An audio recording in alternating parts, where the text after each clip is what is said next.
My husband pressed a loaded glock to my temple while my mother sat on our velvet sofa adjusting her pearls. She did not scream. She did not beg him to stop. She just checked her diamond watch and sighed as if my impending execution was merely making her late for dinner. They thought they were robbing a helpless accountant who was too afraid to fight back. They had no idea I was wearing a wire that connected directly to a federal task force van parked 3 streets away. My name is Tiana, and in exactly 3 minutes, I am going to destroy my entire family. Before I tell you how I sent them all to federal prison, let me know where you are watching from in the comments below. Hit that like button and subscribe if you have ever had to be your own hero when your blood relatives turned into your worst enemies. Sign the papers, Tiana. The sound of Derek's hand slamming against the glass coffee table echoed through our Chicago penthouse like a gunshot.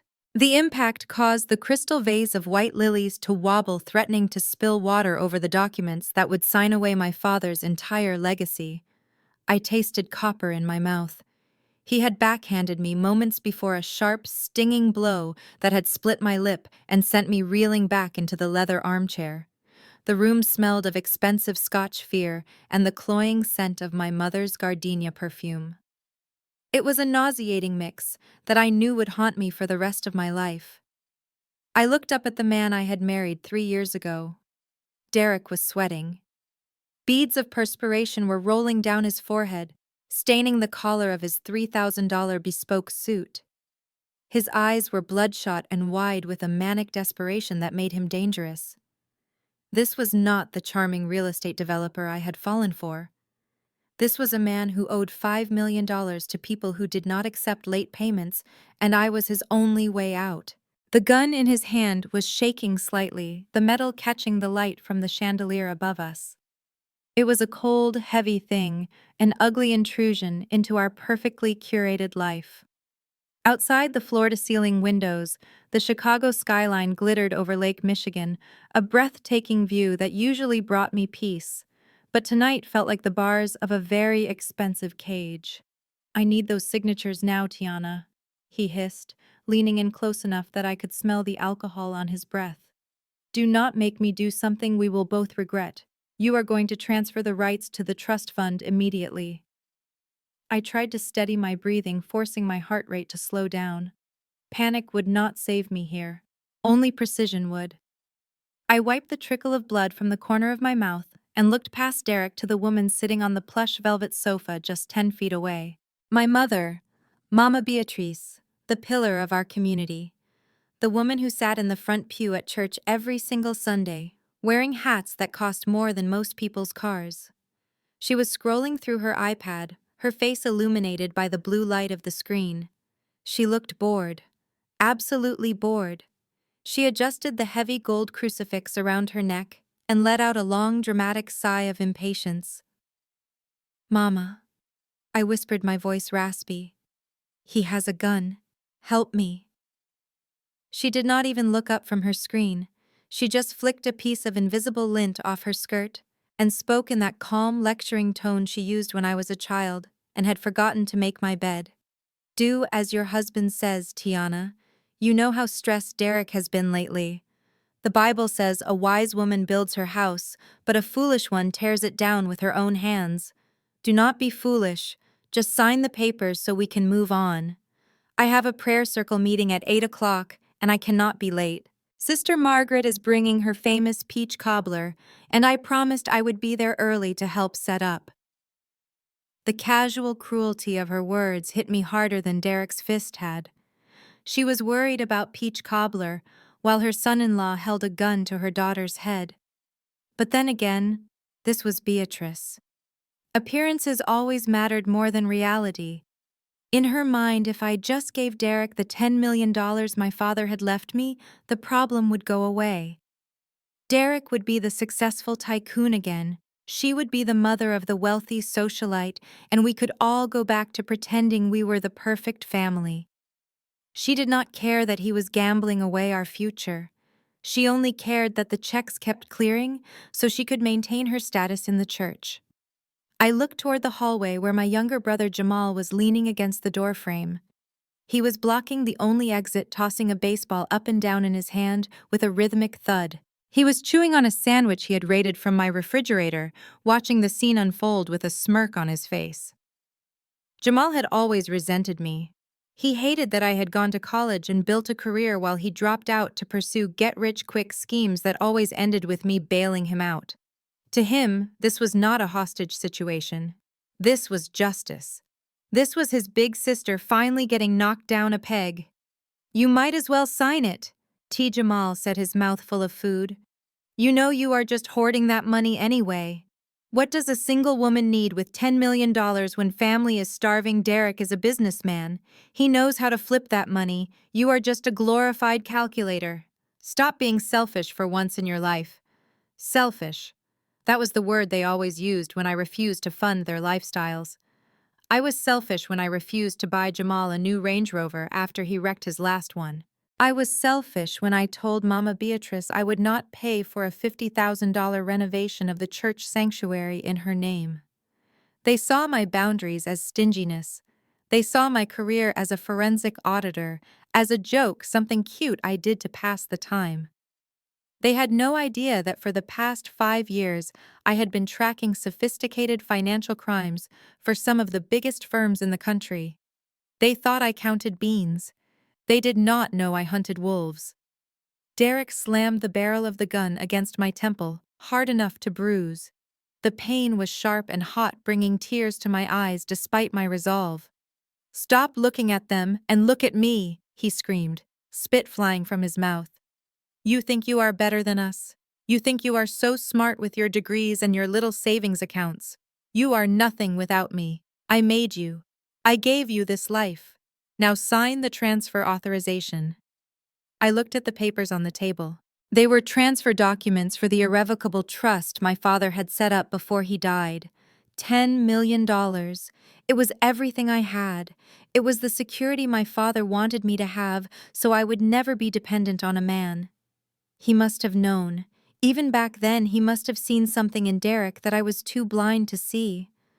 "I need a pen," I said, my voice barely a whisper. I kept my hands on the table, palms flat, showing him I was submitting. I needed him to believe he had won. I needed him to get closer. Derek let out a harsh, barking laugh. "See? Was that so hard?" He reached into his jacket pocket and pulled out a gold Mont Blanc pen, tossing it onto the document. It skidded across the paper and stopped right next to the signature line. Mama Beatrice finally looked up from her iPad. "Praise God," she muttered. "Finally. Make sure you date it correctly, Tiana. We do not want any clerical errors holding up the funds. Derek needs that wire to clear first thing in the morning." I picked up the pen. My fingers were trembling, but not from fear. The adrenaline was coursing through my veins, sharpening my senses. I could hear the hum of the refrigerator in the kitchen. I could hear the traffic far below on Lakeshore Drive. I could hear the heavy, ragged breathing of the man who had promised to love and cherish me. I leaned forward over the document, pretending to read the fine print. I glanced at the digital clock on the cable box. It was 7:47. My team was in position. I just needed to give them the verbal confirmation code. Derek grabbed a fistful of my hair and yanked my head back, forcing me to look up at him. The barrel of the gun dug into the soft skin under my jaw. "Quit stalling," he growled. The desperation was vibrating off him now. He was terrified. He knew what awaited him if he didn't get this money. The cartel did not accept excuses. "I am not stalling, Derek," I said, staring straight into his dilated pupils. "I just want to make sure you understand what you are doing. This is a felony. Armed robbery, extortion, attempted murder. Once I sign this, there is no going back." He laughed again, a manic sound that lacked any real humor. "Who is going to report me?" "You, your mother, Jamal. We are family. Tiana, no one goes against the family. Once you sign, we are going to take a nice long trip. By the time we come back, the money will be washed and you will realize this was for the best. Now sign." He released my hair and shoved my head down toward the table. He clicked the safety off the gun. The sound was small, metallic, and terrifyingly final. "I am going to count to 3, Tiana. If that pen is not moving by the time I get to 1, I am going to paint this expensive Italian leather with your brains and forge the signature myself. Do not test me. I have nothing left to lose. 1, he started. I gripped the pen. 2.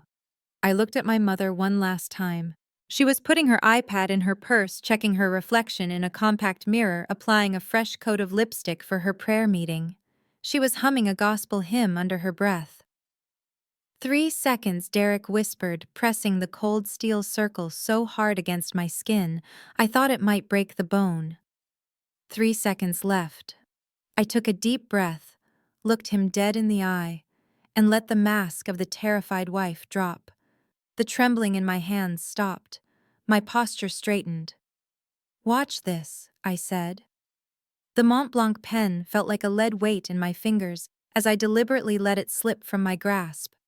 It clattered onto the glass table and rolled toward the edge. I let out a shaky breath, forcing my hands to tremble visibly as I reached for it. My performance had to be flawless. Derek was unhinged, and the cocaine I knew he had been snorting earlier had stripped away any last vestige of impulse control.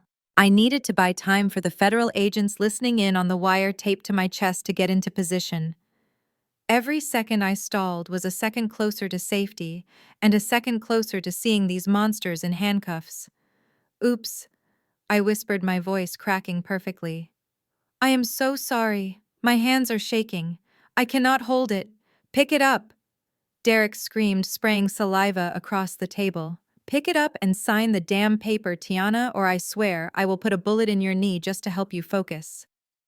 I bent down slowly, reaching for the pen under the table, giving myself a moment to scan the room again.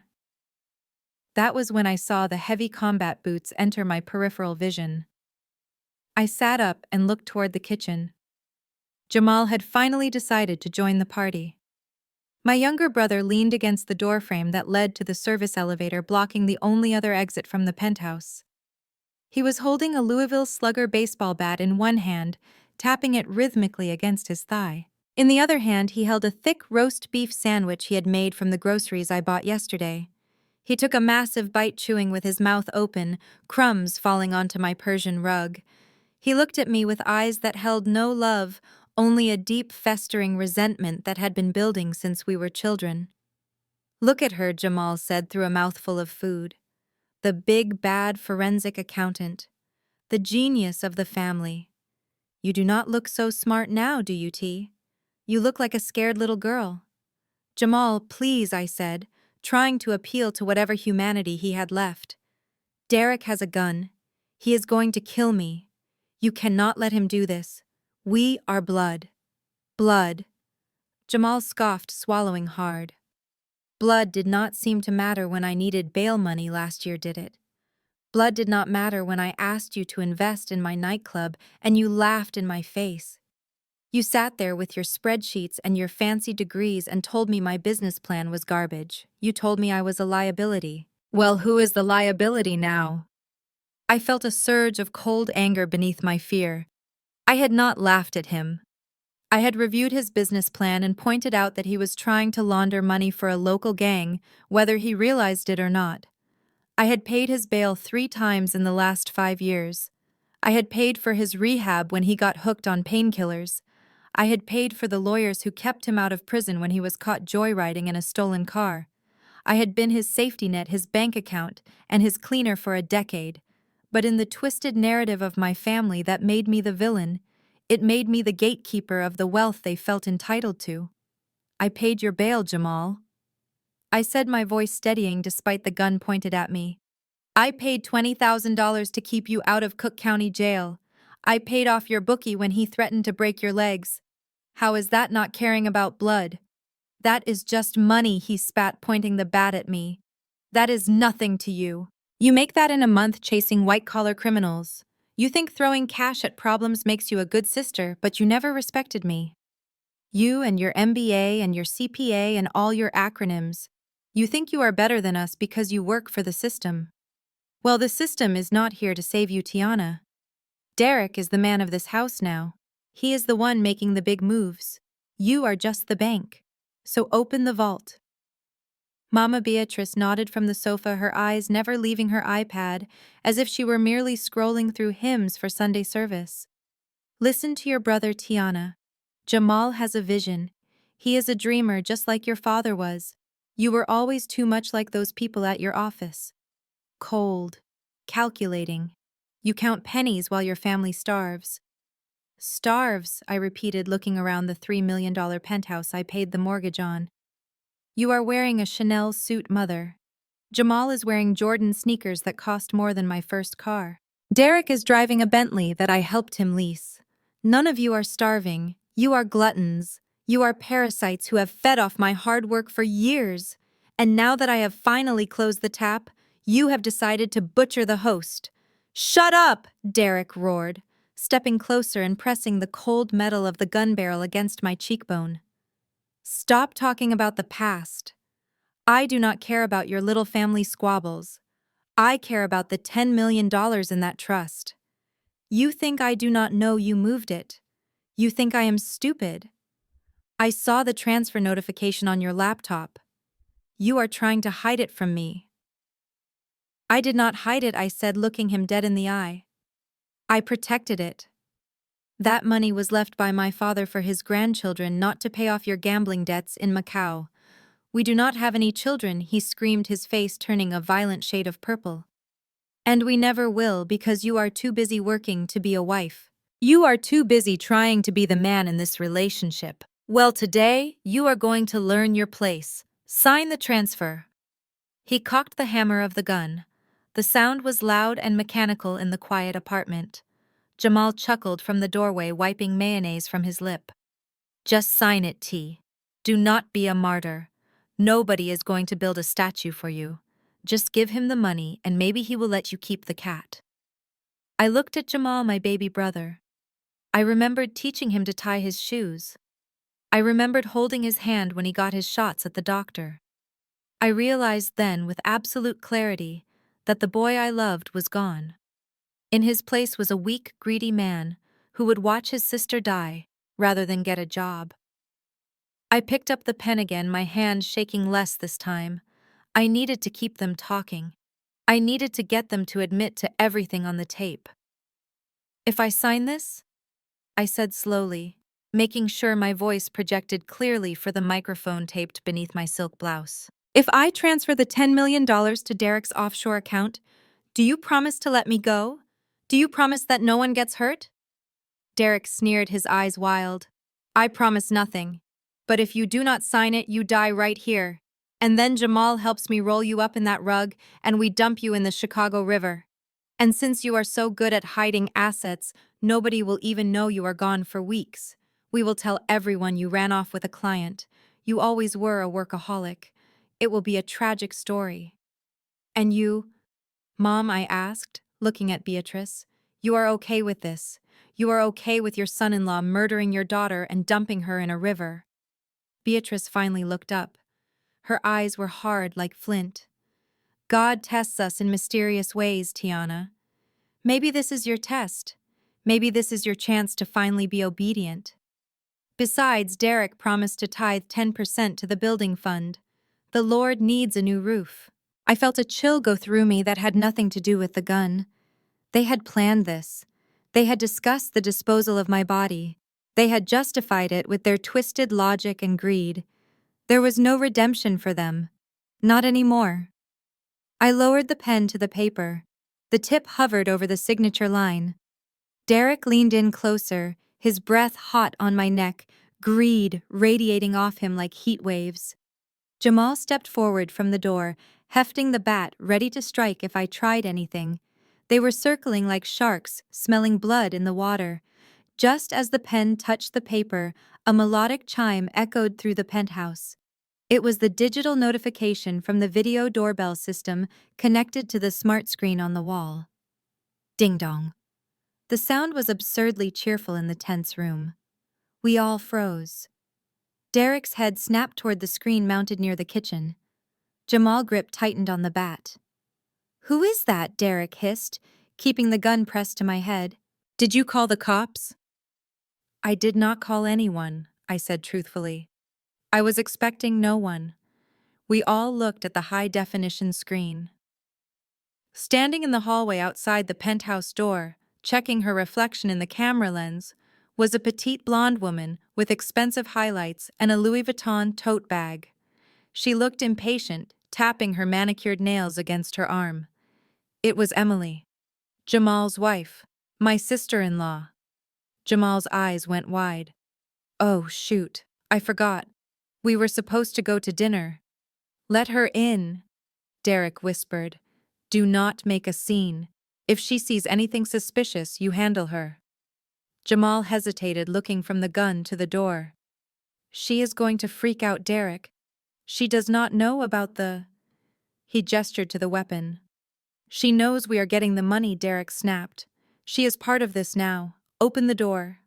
Jamal lowered the bat and walked to the door. He pasted a fake smile on his face and unlocked the heavy deadbolt. Hey, baby, he said, opening the door wide.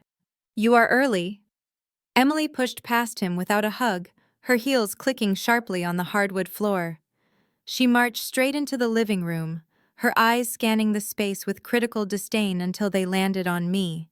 She did not even seem to register the gun in Derek's hand or the blood on my lip. Her focus was entirely on the paperwork in front of me. Has she signed it yet? Emily demanded, her voice shrill and grating. God, Jamal, you said this would be done by 7. I have a deposit to put down on that Porsche tomorrow morning, and the dealership opens at 9. Why is she taking so long? Is she being difficult again? I stared at her in disbelief. Emily, the woman who posted Bible verses on Instagram every morning, the woman who claimed to be a vegan because she could not stand violence against animals, was standing there demanding her share of my murder money so she could buy a car. She is signing it now, Emily, Derek said, keeping the gun trained on me. Just sit down and shut up. Down and... Emily huffed, rolling her eyes and dropping her bag onto the sofa next to my mother. She looked at me with pure contempt. You are so selfish, Tiana. You have all this money and you make us beg for it. We are family. You should want to share. You are just lucky Derek is willing to do what it takes to get what we deserve. Hurry up and sign. I am starving and I refuse to eat cold risotto. The gang was all here. The husband, the mother, the brother, and the sister-in-law. All of them united by greed and a complete lack of morality. All of them confident that I was the victim. All of them unaware that they had just walked into a federal trap. I looked at the doorbell screen, which was still active. I knew that 3 blocks away, Special Agent Miller was watching the same feed. I knew he had just gotten visual confirmation of all 4 targets. I looked back at Derek. The gun was still there, but his hand was sweating more now. He was distracted by the new arrival. I am not signing, I said clearly. Derek's head snapped back to me. What did you say? I said no. He roared in frustration and raised the gun to pistol whip me again. That was when the front door, which Jamal had failed to lock after letting Emily in, exploded inward with a deafening crash. Emily stood in the center of the living room, a monument to indifference amidst a scene of potential murder. She looked at the gun in Derek's hand, then at the blood trickling down my chin, and finally at her diamond-encrusted watch. She let out a huff of pure annoyance, the kind one might make when the barista gets a latte order wrong, not when one's sister-in-law is being held hostage. This is absolutely ridiculous, Emily announced, dropping her Louis Vuitton bag onto the armchair I had bought for my mother last Christmas. We have a reservation at Maple and Ash in 45 minutes. Do you know how hard it is to get a table there on a Friday night? If we are late, they will give it away, and I am simply not in the mood for takeout pizza, just because Tiana wants to play the martyr again. She walked over to the wet bar and poured herself a glass of sparkling water, completely ignoring the fact that Derek was vibrating with homicidal rage a few feet away. To Emily, the gun was just a proper tool to get what she wanted, like a credit card or a lawyer. She did not fear it because she had never known a day of true danger in her protected suburban life. She assumed she was immune to consequences. Derek, honey. Maybe you should just grab her hand and force her to sign it, she suggested casually, taking a sip of her water. We really need to get going. The dealership called me today about the Porsche Macan. If I do not wire the deposit by noon tomorrow, they are going to sell it to someone else. And I am not driving that old Mercedes for another week. It is embarrassing. I stared at her, marveling at the sheer disconnect. You want me to sign over $10 million so you can buy a Porsche? I asked, my voice steady despite the throbbing in my cheek. That money was my father's life insurance. It was meant to build a legacy, not buy you a car you cannot afford to insure. Emily set her glass down on a coaster, her eyes narrowing. Oh, please, Tiana. Get off your high horse. Legacy. What do you know about legacy? You are a lowly accountant. You sit in a cubicle all day checking other people's math for $60,000 a year. You have no vision. You have no style. You hoard money because you are too afraid to live. She walked toward the table, her heels clicking on the hardwood, and leaned over me. The scent of her expensive perfume was suffocating. Derek is a visionary. She continued, gesturing to the man threatening to kill me. He is a developer. He builds skylines. He creates wealth. That 10 million is wasted on you. It is just sitting in some bond fund earning pennies. Derek could turn that into 50 million in 2 years if you would just stop being such a control freak and let the men handle the business. I almost laughed.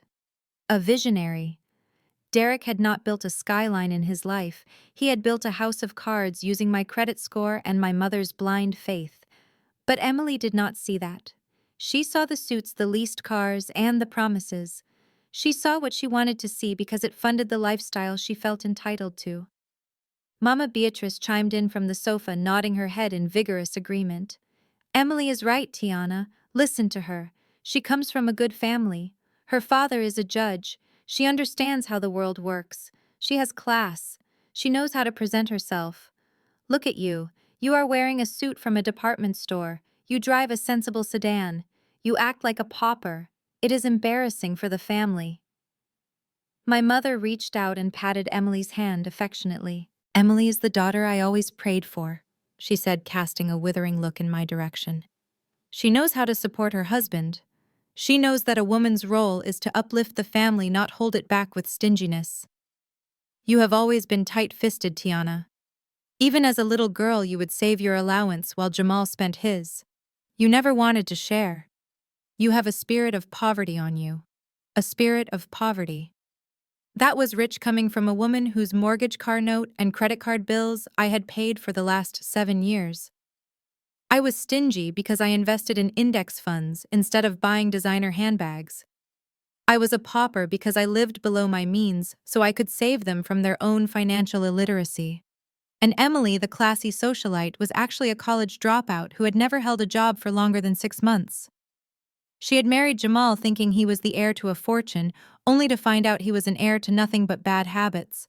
Now she was banking on my death, or at least my financial ruin, to secure the lifestyle she thought she had married into. You are right, Mama, I said, my voice dripping with ice. Emily is very classy. It takes a lot of class to demand a Porsche while your sister-in-law has a loaded weapon pointed at her head. It takes real breeding to insult the person who paid for your wedding reception because your judge father refused to foot the bill for his unemployed daughter. Emily's face flushed a blotchy red. Shut up, she shrieked, losing her cool veneer instantly. You do not talk about my father. My father is a respected man. And Jamal told me you offered to pay for the wedding. We didn't ask you. You insisted because you wanted to look big in front of your friends. I didn't insist, Emily. Jamal begged me because the caterer was going to pack up the food if he didn't get a certified check that morning. I saved you from humiliation. Just like I saved you from eviction 3 months ago when Jamal gambled away the rent money. Liar, Jamal shouted from the doorway, banging the bat against the wall. Don't listen to her, baby. She is lying. She just wants to make us look bad. She is jealous, Emily spat, looking at me with pure hatred. She is jealous because she is 32, single and miserable while we have a love story. She is jealous because Derek is a king and she is just a worker bee. Derek, who had been pacing anxiously while the women bickered, suddenly stopped. His phone, which was sitting face up on the table next to the unsigned documents, lit up. A single text message notification chimed. It was a specific tone, a sharp, dissonant ping that I recognized immediately. It wasn't a standard alert. It was the priority notification for an encrypted messaging app. Derek looked at the screen. All the color drained from his face, leaving him a sickly grayish hue. His hand, the one holding the gun, started to shake violently. He stared at the message for a long second, his breathing becoming shallow and rapid. "Who is it?" Beatrice asked, sensing the shift in the room's energy. "Is it the investors?" Derek didn't answer her. He let out a guttural roar, a sound of pure animalistic terror, and swept his arm across the table. The crystal vase, the expensive decorative bowl, and my laptop went flying, crashing into the wall with a deafening shatter of glass and electronics. "There is no more time," he screamed, his voice cracking. They know I am here." He turned on me, the gun now trembling so hard I was afraid it would go off by accident. He grabbed the lapel of my jacket and hauled me out of the chair, slamming me back down onto the floor. He stood over me, the barrel of the gun pointed directly between my eyes. "They just texted me, Tiana, the cartel. They said time is up. They said they are sending a crew." "Do you understand what that means?" "It means they are not coming to collect the money anymore. They are coming to collect me." He looked wild, his eyes darting to the windows, then the door. "Sign the paper. Right now, if I transfer the funds immediately, I can send them a screenshot. I can buy us an hour. I can get us out of the city. Sign it, or I swear to God I will blow your head off and forge it in your blood." Mama Beatrice stood up, clutching her chest. "Lord have mercy, Derek, what are you saying, cartel? You said it was a bridge loan from a private equity firm." "Shut up, old woman," Derek yelled, not even looking at her. "There is no equity firm. It's the Sinaloa connects from the south side, and they don't do payment plans." Emily shrank back against the wall, her arrogance evaporating instantly. Jamal looked like he was about to be sick. The reality of the situation had finally pierced their bubble of delusion. This wasn't a family dispute anymore. This wasn't a game of intimidation. The wolves were at the door, and the man holding the gun was the sheep they had come to slaughter. I looked up at Derek. I saw the terror in his soul. I saw the inevitable end approaching. And I knew with absolute certainty that my team was listening. They had heard the threat. They had heard the admission. The trap was sprung. I reached for the pen on the floor. Not to sign, but to prepare. You would think that having a gun pointed at your face would make you speechless, but for me, it had the opposite effect. The fear that had been paralyzing me just moments ago evaporated, leaving behind a cold, crystalline clarity. I looked at the shattered remains of my laptop on the floor, then up at Derek, who was panting like a trapped animal. The text message from the cartel had broken him, but it had fixed me. I realized in that moment that I was already dead to them. Whether I signed or not, they had no intention of letting me walk out of that penthouse alive. My only leverage was time and the truth. "You talk about time, Derek," I said, my voice slicing through the heavy air of the room. "You say you have no time left. But you have had 5 years. 5 years since you came to me crying in my old apartment begging for help. Do you remember that night?" Derek blinked, sweat dripping into his eyes. "What are you talking about? Shut up and sign." "I will not shut up, not anymore. 5 years ago you told me you had a vision. You said you wanted to build affordable housing in Bronzeville. You said you needed seed money to secure the permits and break ground. You cried real tears, Derek. You held my hands and prayed with me. You swore on your mother's grave that you just needed a chance." I sat up straighter, ignoring the throbbing pain in my jaw where he had struck me. "I believed you. I was so in love with the idea of us building something together that I did the unthinkable. I sold Nana's brownstone, the house she worked 3 jobs to keep, the house where I grew up, the house that was supposed to be my safety net. I sold it for $400,000, and I gave every single cent to you." Jamal laughed from the corner, a cruel sound. "That old shack. That place smelled like mothballs and collard greens. Derek did you a favor getting rid of it?" "It was not a shack, Jamal. It was history. And Derek did not use that money for permits." "Did you, Derek? You did not build housing. You took that $400,000 and you flew to Vegas. You blew it all in a weekend at the Wynn playing baccarat because you thought you had a system. You thought you could double it and pay me back before I noticed. But you lost it all. Derek's face twisted. That was an investment strategy that went wrong. You do not understand high-stakes finance, Tiana. You have a small mind. I understand that. When you came back broke, you told me the city had denied the permits and the money was tied up in litigation. You lied to my face for 5 years. And you, Mama. I turned my gaze to Beatrice, who was nervously smoothing the fabric of her skirt, avoiding my eyes. You knew. You knew he gambled that money away.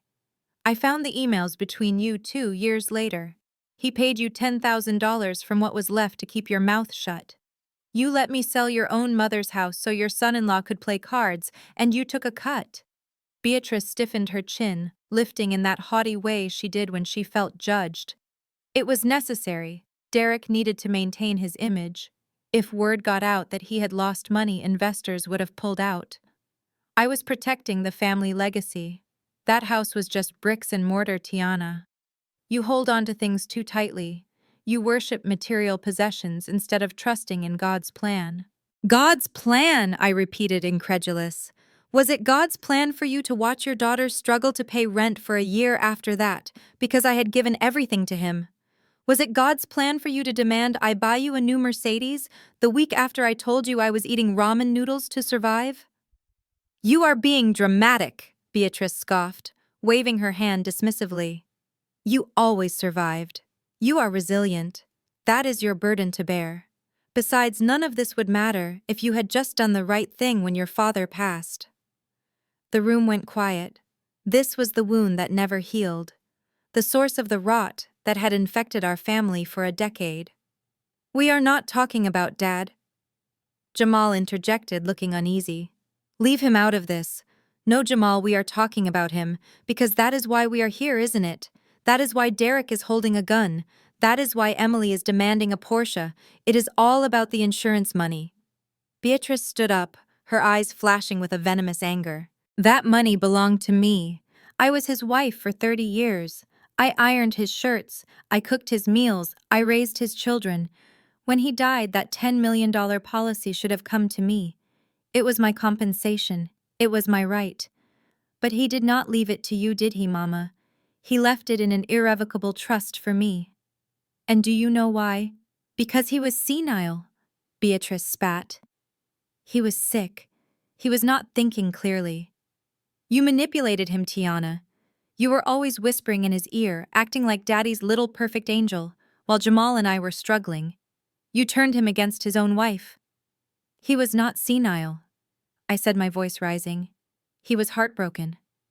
He saw you, Beatrice. He really saw you. He saw how you spent money we did not have to impress people who did not like us. He saw how you spoiled Jamal until he was incapable of holding a job. He saw the credit card bills you hid in the pantry. He knew that if he left that money to you, it would be gone in a year and his children would be destitute. He left it to me because he knew I was the only one who would not spend it on Gucci bags and church hats. He left it to you to take care of the family. Beatrice screamed, stepping toward me, her composure finally cracking. Not to hoard it.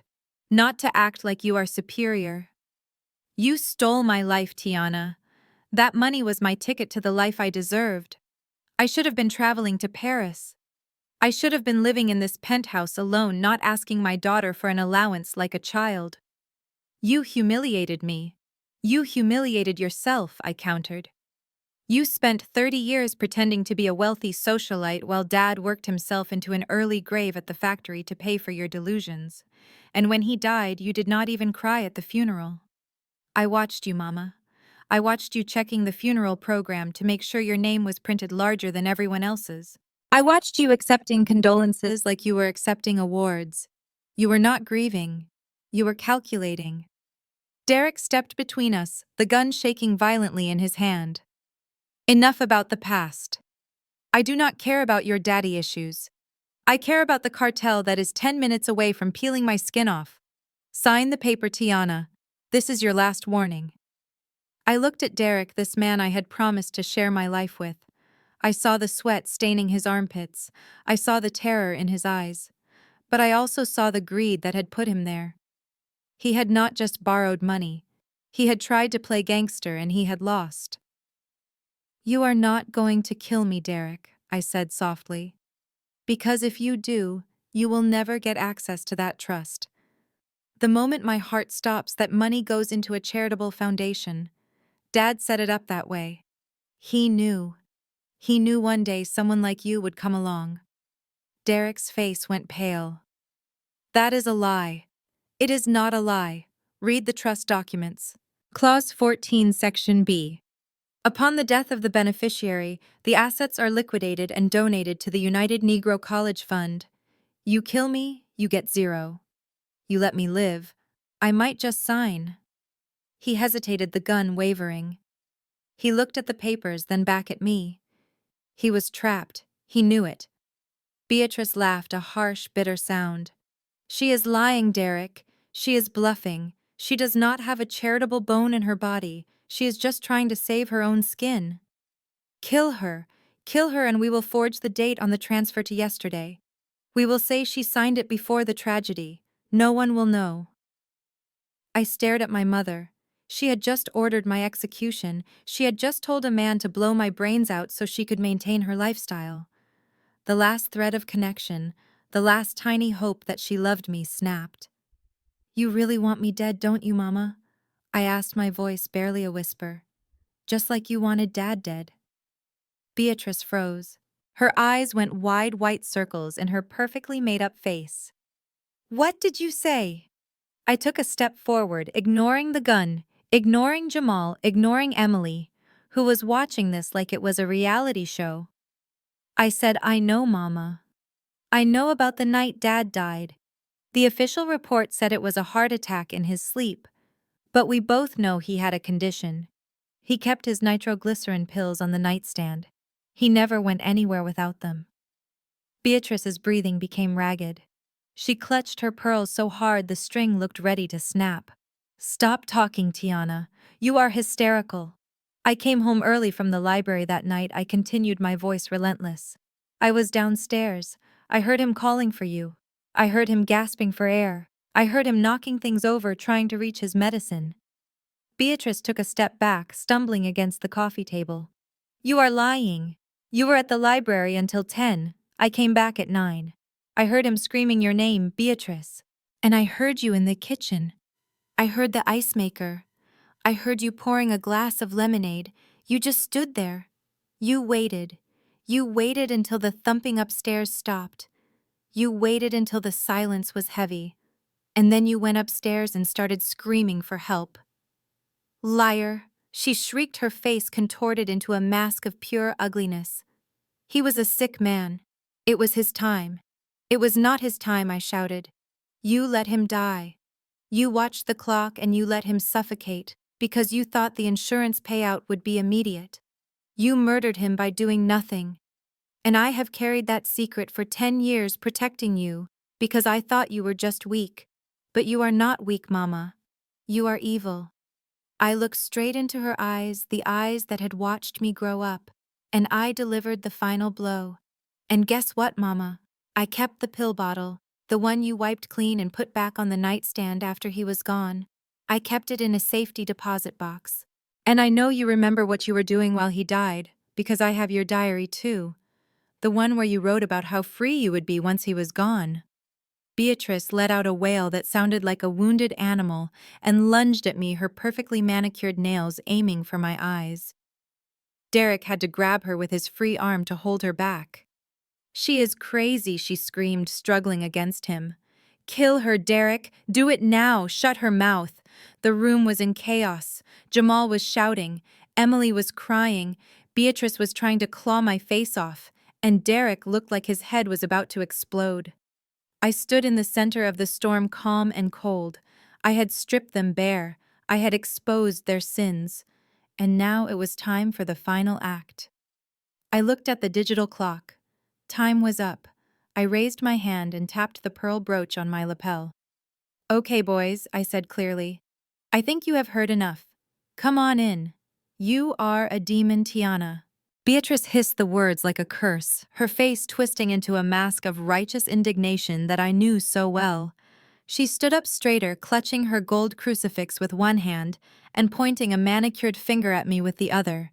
The Bible says, "Honor thy father and thy mother, so that your days may be long upon the earth." You are shortening your days, girl. You are speaking lies against the woman who birthed you, who prayed over you, who sacrificed her youth to raise you. God will strike you down for this blasphemy.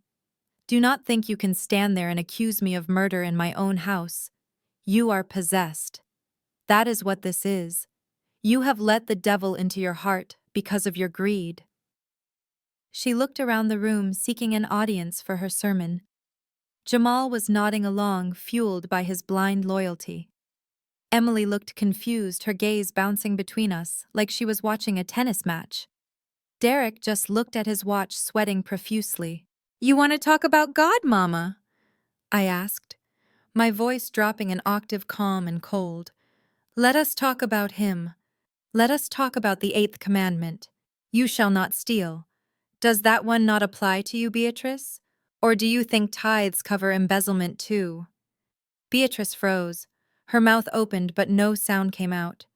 The religious fervor in her eyes flickered and died, replaced by a flash of genuine fear. She knew exactly what I was talking about. She just did not know that I knew. I walked over to the sideboard where she kept her expensive crystal decanters. I poured myself a glass of water, my movements slow and deliberate. I took a sip, watching her over the rim of the glass. "The Sisterhood of Grace Foundation," I said, letting the name hang in the air. "It sounds beautiful, doesn't it? A charity dedicated to helping single mothers in the community." "You are the treasurer, aren't you, Mama? You have been running the books for that charity for 6 years. Everyone at church praises you for your dedication. They say Sister Beatrice is a saint. She works so hard for the poor." Beatrice's hands started to shake. She sat back down on the sofa, her knees giving way. "That is the Lord's work. I help those women." "You help yourself," I corrected, slamming the glass down on the coaster. "I audited the foundation, Mama. I did it 3 months ago when I started noticing weird transfers in Derek's accounts. I followed the money. And do you know where it led? It led right back to the altar."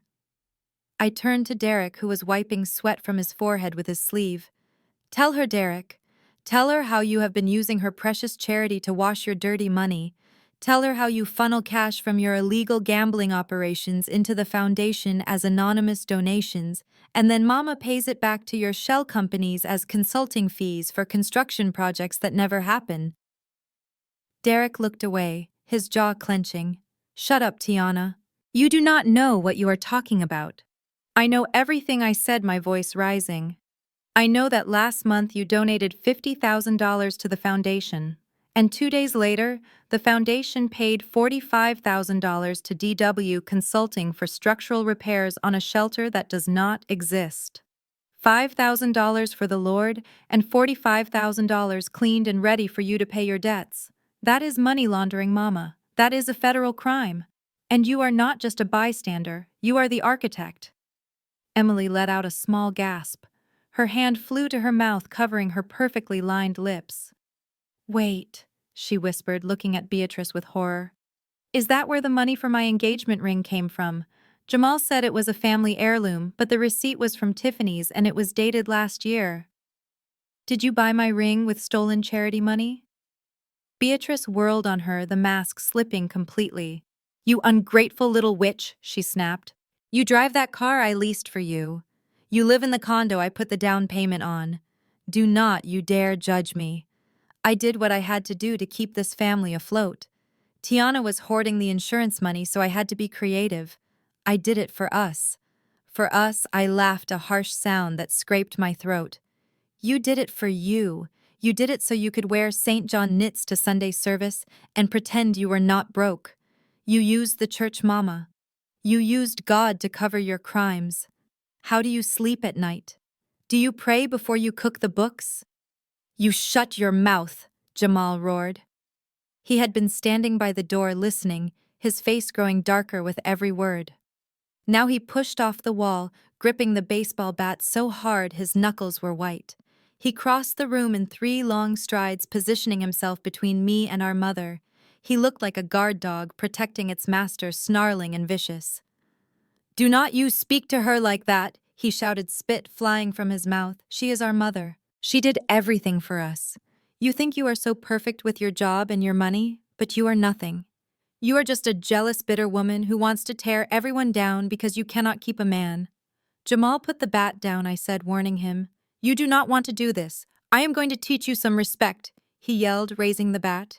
"You think you can come in here and disrespect the woman who gave you life? I should smash your teeth in." He lunged at me, swinging the bat in a wide arc.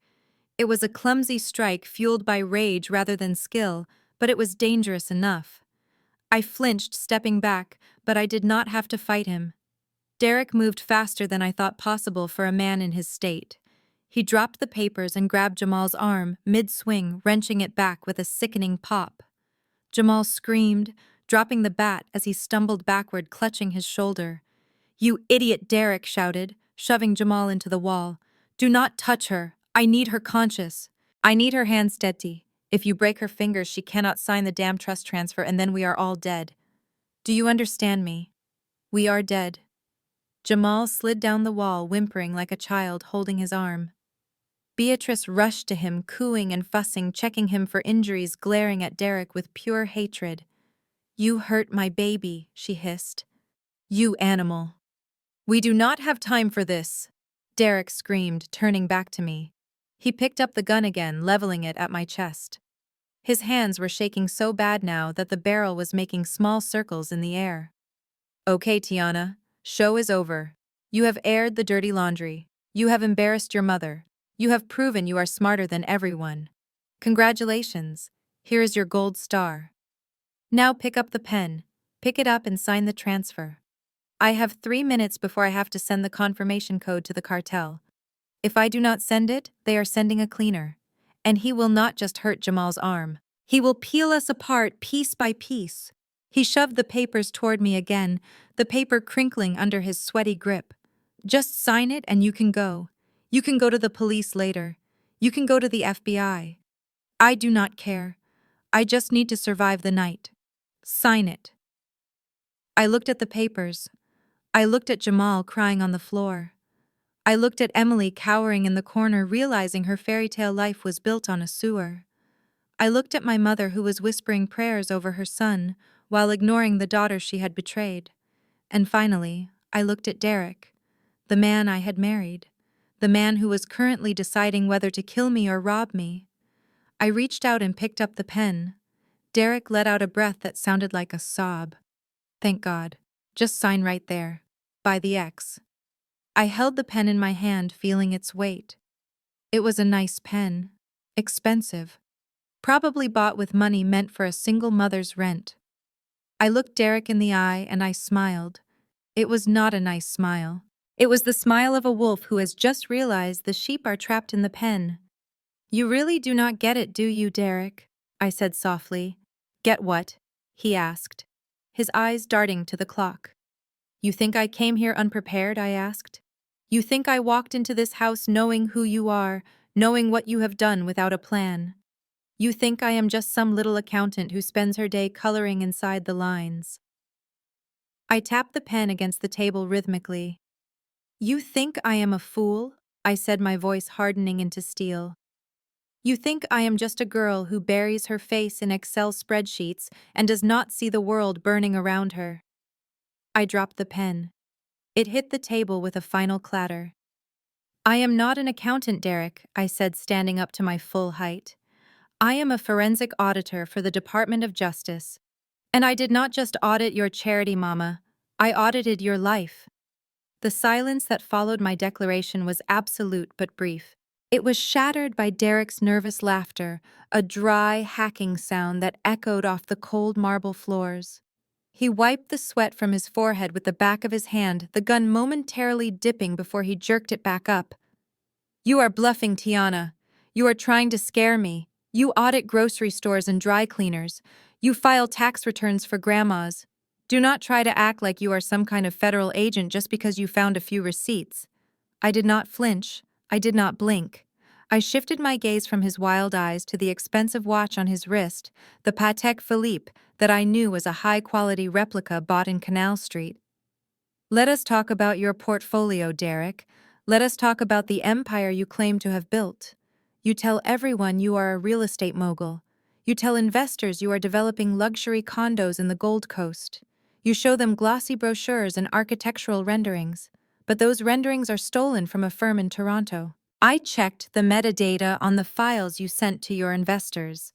You did not pay an architect. You paid a graphic designer on Fiverr $50 to put your logo on someone else's work. Derek's jaw tightened, a muscle feathering under his skin. That is standard industry practice. It is called a spec proposal. It is called fraud, Derek. It is called a Ponzi scheme. And a bad one at that. You have taken $3 million from investors in the last 6 months. Retirees, teachers, people from church who trusted Mama Beatrice's recommendation. And where is that money? It is not in an escrow account. It is not purchasing land. 2 million of it is sitting in the pockets of the pit bosses at the Bellagio and the Aria in Las Vegas. I pulled your player cards, Derek. I know you spent Labor Day weekend in a high-limit room losing $50,000 a hand while you told me you were at a prayer retreat. Beatrice gasped, her hand flying to her chest. A prayer retreat. He told me he was meeting with the bishop. He was meeting with a cocktail waitress named Candy, I said without looking at her. But that is the least of your problems, the other 3 million. That did not go to casinos, that went to the South Side. You borrowed from the Kings, didn't you, Derek? You thought you could use their money to cover your losses in Vegas and pay them back before they noticed. But you kept losing, and now the interest is compounding daily. That text message wasn't from a bank, it was from Marcus the Butcher Williams. And he does not want a wire transfer. He wants his money, or he wants a body. Derek looked like he was going to vomit. The color had drained completely from his face, leaving him looking gray and clammy. How do you know that name? I know everything.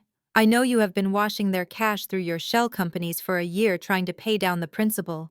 I know you are not a tycoon, you are a mule, a glorified delivery boy for drug dealers. And you are not even good at that. I turned my head slightly to look at Emily, who was shrinking into the corner of the sofa trying to make herself invisible. And you, Emily, the socialite, the queen of the country club, do you know why Derek hasn't put the deposit down on your Porsche yet? Emily stammered, her eyes darting between me and her husband. Because of the bank transfer delay. He said it was a wire issue. It is not a wire issue. It is an ownership issue. That Porsche you have been test driving for 3 days. The one you posted on Instagram with the caption, "New whip alert." It is a rental. A weekly rental from a luxury car service in O'Hare. And the credit card on file was declined this morning. The repo guys aren't coming next week, Emily. They are probably in the parking garage right now, towing it away. No, Emily shrieked, jumping up. That is a lie. It is a custom order. It has my initials on the seats. It has a sticker on the bumper that says, "Hurts, if you look closely enough," I said coldly. You are driving a rental to a house you don't own to steal money that doesn't belong to you. You are not rich, Emily. You are indigent. You are one missed payment away from the street, and you are too stupid to see it. Derek roared, a sound of pure primal panic. He lunged forward, jamming the gun so hard into my forehead that my head snapped back against the chair. The metal barrel dug into my skin, threatening to break the bone. Sweat dripped from his face onto mine, mingling with the dried blood on my lip. Shut up. Shut up. You talk too much. You think you are so smart. You think you can talk your way out of this. You know too much, Tiana. That is your problem. You always had to know everything. Well, now you know what it feels like to die. He leaned in close, his eyes wide, and manic pupils dilated with fear and adrenaline. Sign the papers. Sign them now. And maybe I will make it quick. But if you say one more word about my business, I will shoot you in the knee first, then the stomach, Then I will let you bleed out while I forge your name myself. I will stage a break-in, an accident, a robbery gone wrong. I don't care anymore. I just need that money." The air in the room was thick with violence. My mother was sobbing quietly, rocking back and forth. Jamal was staring at the floor, unable to look at me. Emily was hyperventilating. They were watching their house of cards burn and they were too paralyzed to move. But I wasn't paralyzed. I was ready. I let out a long, slow breath. I let my shoulders drop. I let the tension drain from my body, not in surrender, but in preparation. I looked up at Derek, and for the first time that night, I let him see the real me. Not the wife, not the victim, the auditor. I sat up straight, pushing against the pressure of the gun, until he instinctively pulled back an inch. I wiped the blood from my lip with a slow, deliberate movement. I smoothed the wrinkles in my blazer. I crossed my legs and rested my hands on the table, fingers laced together, calm and steady. "You still don't get it, do you, Derek?" I said, my voice dropping to a register that was devoid of fear, devoid of emotion. "You think I am playing a game. You think I am the same woman who cooked your dinner and washed your socks. You think I am Tiana, the accountant who works at H&R Block during tax season?" Derek blinked, confused by the sudden shift in my demeanor. "What are you doing? Stop moving." I stood up, slowly, deliberately. He stepped back, keeping the gun trained on me, but his hand was shaking worse than ever. I towered over the table, not in height, but in presence. The energy in the room shifted. The predator became the prey. "I do not work for grocery stores, Derek. I do not file tax returns for nail salons. I am a senior forensic auditor for a global security firm that contracts with the Department of Justice and the FBI. I specialize in RICO cases. I hunt organized crime syndicates. I trace assets for the federal government. I have sent men to prison who would eat Marcus Williams for breakfast." The room went silent. Then Jamal let out a nervous, high-pitched giggle. "A Fed. You, Tiana, stop it. You are embarrassing yourself. You bring potato salad to the family picnic. You knit sweaters for cats. You are not a Fed." Beatrice looked up, her eyes wet with tears but filled with scorn. "Tiana, sit down. You are having a breakdown. The stress has gotten to you. You are a bookkeeper, honey. A good one, but just a bookkeeper. Do not make up stories. It is pathetic." Emily laughed, a shrill, hysterical sound. "Oh my God, she has lost her mind. She thinks she is James Bond. Derek, just shoot her leg or something, she is clearly delusional." They laughed. They mocked. They clung to their version of reality because the truth was too terrifying to accept. They needed me to be small. They needed me to be weak.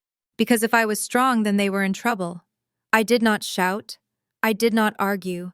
I simply reached into the inside pocket of my blazer. Derek flinched, tightening his finger on the trigger. Hands where I can see them, I moved slowly, keeping my eyes locked on his. I pulled out a thick envelope. It was not the trust documents. It was a manila envelope sealed with red tape. I tossed it onto the glass table. It landed with a heavy slap, sliding across the surface until it hit the gun in Derek's hand. "Open it," I commanded. Derek looked at the envelope, then at me. He kept the gun raised, but reached out with his left hand and tore the seal. Photographs spilled out. Dozens of them. Glossy, high-resolution surveillance photos. The first one showed Derek sitting in a booth at a diner, handing a thick envelope of cash to a man with a spider web tattoo on his neck. The second showed Derek shaking hands with Marcus Williams outside a warehouse in the South Side. The third showed Mama Beatrice walking out of a bank in the Cayman Islands, wearing a large hat and sunglasses, carrying a briefcase. The fourth showed Jamal selling OxyContin out of the back of his car in a parking lot. The laughter died. The mockery evaporated. "That is you, Derek," I said, pointing at the photo. "That was taken 3 weeks ago. That is you handing over the $20,000 you stole from our joint savings account to a lieutenant in the cartel. And that man you are shaking hands with, he is an undercover FBI agent." Derek dropped the photos as if they were burning his skin. He backed away until he hit the wall, his chest heaving. No. No, that is impossible. You have been under surveillance for 6 months, I said, stepping around the table, walking toward him. My agency has been building a case against the Williams organization. You were just the entry point, Derek. You were the weak link, the greedy, desperate fool who led us right to the top. I did not just find out about your debts tonight. I have been listening to your phone calls. I have been tracking your GPS. I have been reading your emails before you even hit send. I stopped 2 feet away from him. The gun was pointed at my chest, but he looked like he didn't even know he was holding it anymore.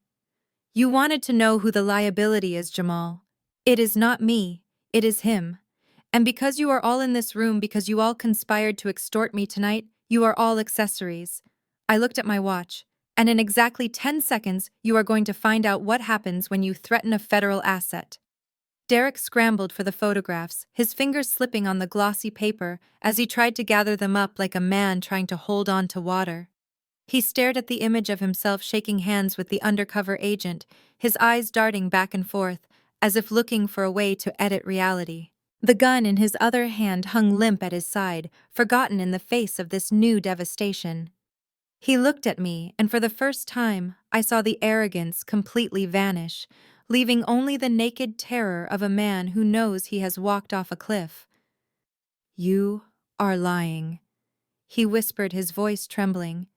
You cannot be a Fed. You are my wife. I know you. I check your phone. I track your car. You tracked my personal phone. Derek, I said, my voice calm and steady. You tracked the decoy car I drive to the grocery store. You never tracked my work phone because you did not know it existed. And you never tracked my movements during the day because you were too busy sleeping off your hangovers or meeting your mistress to care where I actually went. You saw what you wanted to see. A quiet, compliant wife who paid the bills. You never looked closer because you did not think I was worth watching. Beatrice let out a strangled sob, clutching the arm of the sofa. Tiana, baby, please. If this is true, if you are working with the police, you have to help him. You cannot let them take him. He is family. Think of the scandal. The church. What will people say? I laughed, a dry, humorless sound. The scandal, Mama. That is what you are worried about. Not the fact that your son-in-law is a money launderer, not the fact that he just threatened to execute your daughter. You are worried about the church gossip. I turned back to Derek, who was staring at the photos as if they were a death sentence, which in a way they were. But I was not done. I had one more card to play, one final nail in the coffin of his greed. You want the trust fund, Derek? I asked, stepping closer to the table. You want the $10 million my father left to secure my future. You think that money is your golden ticket out of this mess. You think if you just get my signature, you can wire it to the Caymans and disappear before the FBI kicks down the door. He looked up, hope flaring in his eyes, a desperate, pathetic spark. Yes. Yes, Tiana, just give me the money. I will leave. I will go to a non-extradition country. You will never see me again. I swear. Just sign the paper. I smiled, and it was the coldest thing I had ever done. I cannot give you the money, Derek. Not because I do not want to, but because it does not exist anymore. Not in my name, not in any account you can access. What do you mean? He stammered. I saw the balance yesterday. It was there. It was there yesterday, I agreed. But this morning at 8 o'clock precisely, an automatic transfer order was executed. An order I set up 6 months ago when I first opened the investigation into your finances. I leaned in close so he could see the truth in my eyes. I moved the entire principal, every single cent, into an irrevocable charitable trust. Do you know what irrevocable means, Derek? It means it cannot be undone. Not by me. Not by you. Not by a judge. That money now belongs to the Angel's Wings Foundation, a non-profit that builds safe houses for orphans and victims of domestic violence. The color drained from his face, leaving him looking like a corpse. No, you are lying. You would not give away $10 million. You love money too much. You are just like your mother. I am nothing like my mother, I said, glancing at Beatrice, who looked like she was having a stroke. I do not need my father's money to survive. I have a career. I have a salary. I have integrity. That money was blood money as long as you people were circling it like vultures. So I gave it to people who actually need it. People who will not use it to buy drugs or fake watches. It is gone, Derek. It is gone forever. Beatrice let out a wail that shook the crystal chandelier. $10 million. You gave it to strangers. You gave my husband's money to strangers. You are sick, Tiana. You are mentally ill. That was our money. That was our legacy. It was never your money, Mama, I snapped without looking at her. And your legacy is sitting right there holding a gun. Derek dropped the photos. He staggered back until his legs hit the chair and he collapsed into it. He looked at his hands, then at the papers on the table. The reality was crashing down on him with the weight of a skyscraper. There was no payout. There was no escape. He was broke and he was exposed. Then the silence of the room was shattered by a sound that made everyone jump. Buzz. Buzz. Buzz. It was Derek's phone sitting face up on the table amidst the broken glass. The screen lit up bright and angry. The caller ID did not show a name, just a string of zeros. Derek stared at the phone as if it were a bomb. His breathing stopped. His eyes went wide and glassy. "Answer it," I said softly. "It is him, isn't it? It is Marcus. He knows you have not made the transfer. He knows the deadline has passed." Derek did not move. He just stared at the vibrating phone, terrified. "He is calling to tell you that time is up," I said. "He is calling to tell you that his crew is on the way. You have two choices, Derek. You can sit there and wait for them to peel your skin off, or you can put the gun down and let the federal agents who are breaching the lobby right now take you into custody. Prison is bad, but the cartel is worse." The phone stopped ringing. The silence that followed was heavy and suffocating. Derek looked at me, and I saw the light go out of his eyes. He knew he was a dead man walking. But before he could make a decision, a shrill voice cut through the tension. "Wait a minute," Emily shrieked, standing up from the sofa. Her face was blotchy, her hair disheveled. "Wait a damn minute. If the trust fund is gone, what about our accounts? What about the money you transfer to us every month?" She pulled out her iPhone, her fingers flying across the screen, tapping furiously on her banking app. Jamal did the same, pulling his phone from his pocket, his face slick with sweat. I watched them scrambling like rats on a sinking ship. They did not care about Derek's life. They did not care about the gun, or the FBI, or the cartel. They only cared about their allowance. "I cannot log in," Jamal said, his voice rising in panic. "It says access denied. It says account frozen." "Tiana, what did you do?" Emily looked up from her phone, her eyes wild. "My credit card was declined for the Uber here, but I thought it was a glitch. Now my checking account shows zero." "Zero, Tiana? How is that possible? I had $5,000 in there yesterday." I crossed my arms over my chest, feeling a grim satisfaction. "You did not have $5,000, Emily," I said. "You had access to $5,000 of my money. Did you really think you had your own accounts? Did you think Jamal's little consulting gigs paid for your lifestyle?" Jamal looked at me, confusion warring with anger. "But you said you set us up. You said we were partners." "I said I made you authorized users on my secondary accounts," I corrected. "I gave you cards with my name on the back end so you could build credit. I deposited money into those accounts every month to keep you from going to jail for writing bad checks. But those accounts belong to me." And 10 minutes ago, while Derek was waving his gun around, I used my voice recognition software to trigger a total lockdown on all my assets. I looked at Emily, who was staring at her phone in horror. "I removed you both as authorized users," I said. "I reclaimed my funds. Every cent in those accounts was transferred to my primary savings, which is now under federal protection. You are not just broke, Emily. You are destitute. You do not have a dollar to your name." "No," Emily screamed, throwing her phone onto the rug. "You cannot do that. That is my money. I have bills. I have a car payment. I have a deposit on the Porsche. You have nothing," I said.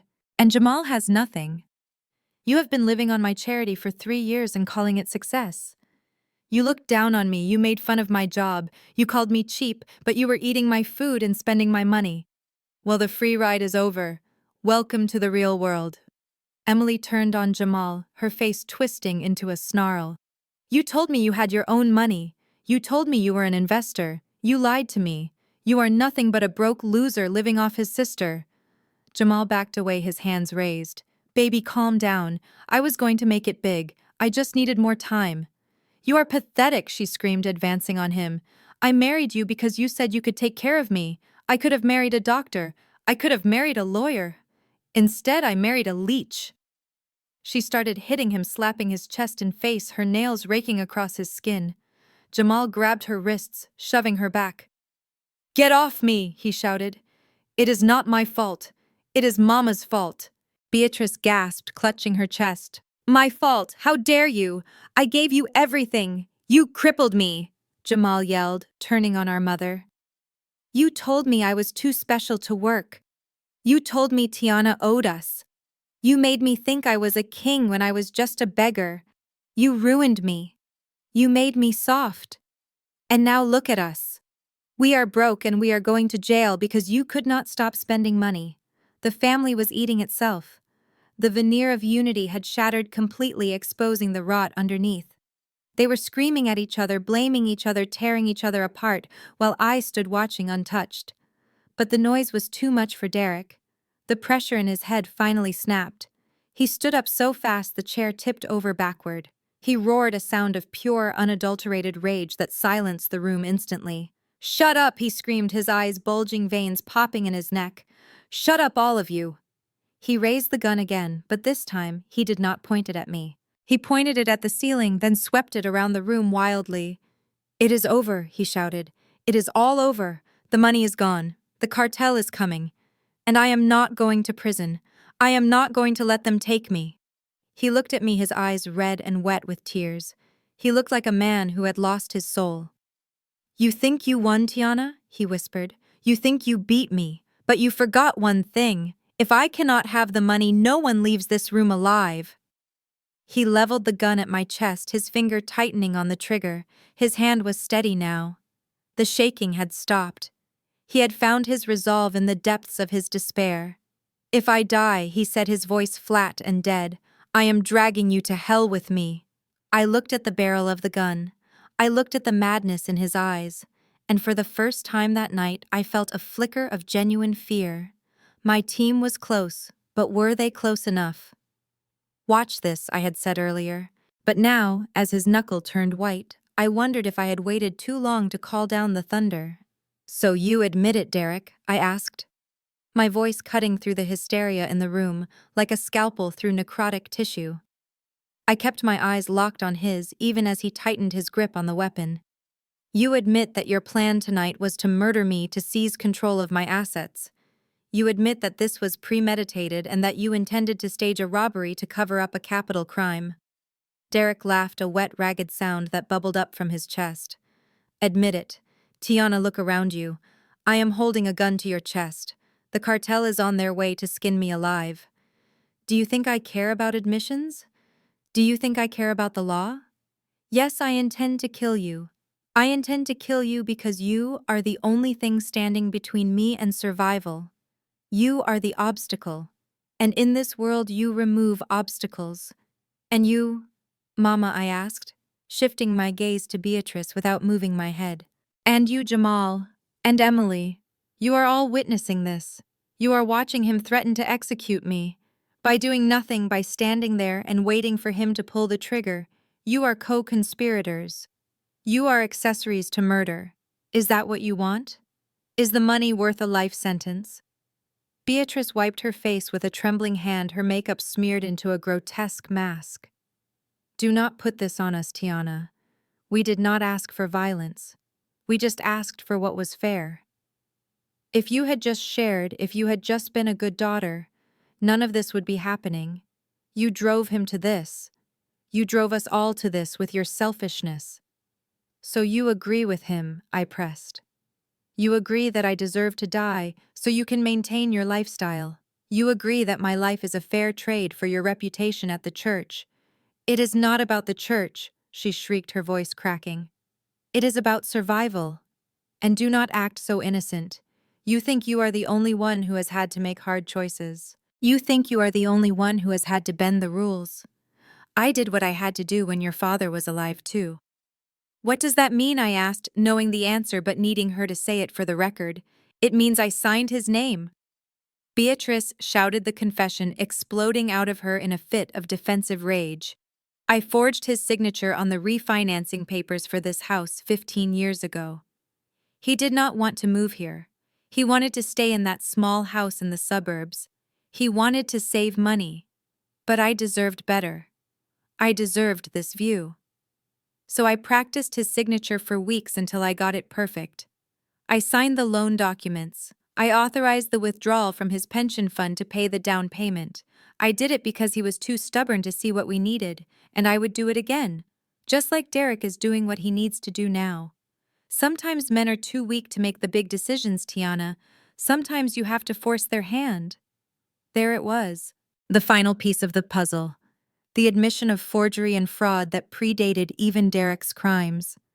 She had just admitted to a felony that had been the foundation of our family's false wealth for nearly 2 decades. And you, Jamal, I asked, turning to my brother who was still cowering on the floor. You are okay with this? You are okay with watching your big sister bleed out on this rug? Jamal looked at Derek, then at the gun, then at me. His eyes were wet with tears, but they were tears of self-pity, not empathy.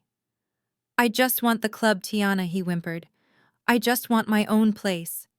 Derek said if we got the trust fund, he would buy me the building on State Street. I could finally be somebody. I am tired of being nobody. If you have to go for me to be somebody, then maybe that is just how it is. And Emily? I asked. Emily smoothed her hair, her face set in a mask of cold entitlement. I have a deposit to make, Tiana. I told you. I am not losing that Porsche. If Derek has to handle business, then let him handle business. Just make it quick so we can leave. I nodded slowly, absorbing the absolute moral bankruptcy of the people standing before me. They had all confessed. They had all incriminated themselves not just as thieves, but as monsters willing to trade blood for status. They had handed me their lives on a silver platter. Thank you, I said, my voice dropping to a whisper. Thank you for what Derek sneered, stepping closer, the barrel of the gun now inches from my heart. For killing you. No, I said. For the confirmation. I reached up with my left hand, moving slowly so he would not fire. I touched the large pearl brooch pinned to the lapel of my blazer. It was an antique, or at least it looked like one. In reality, it was a state-of-the-art listening device, with a high-fidelity omnidirectional microphone and a direct cellular uplink. I unpinned it, my fingers steady. I held it up so the light from the chandelier caught the pearlescent surface. You asked if I thought I was James Bond earlier, Emily, I said, looking at my sister-in-law. Not exactly, but this is standard issue for field agents working undercover in high-risk environments. Derek frowned, squinting at the brooch. What is that? It is a wire, Derek, I said. And it is not recording to a tape recorder in my pocket. It is live streaming. It has been broadcasting audio and video for the last 45 minutes directly to a secure server at the United States Attorney's Office. The room went deathly silent. Even the hum of the refrigerator seemed to stop. What Beatrice whispered. I said, I am live.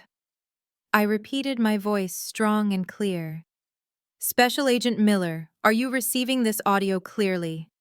There was no response from the brooch, of course, but the blood drained from Derek's face so fast he looked like he might faint. You are lying, he gasped, backing away. You are lying. I am not lying, I said. Every threat, every confession, Mama admitting to forging Dad's signature, Jamal admitting he is willing to let me die for a nightclub, Emily demanding murder for a Porsche, and you, Derek, admitting to money laundering, fraud, and conspiracy to commit capital murder. The federal prosecutors just heard everything. They have it all. Derek looked at the gun in his hand, then at me, then at the door. Panic overtook him completely. He let out a wordless scream of rage and raised the weapon, aiming right at my face. "It does not matter," he shrieked. "If I am going down, I am taking you with me." He tightened his finger on the trigger.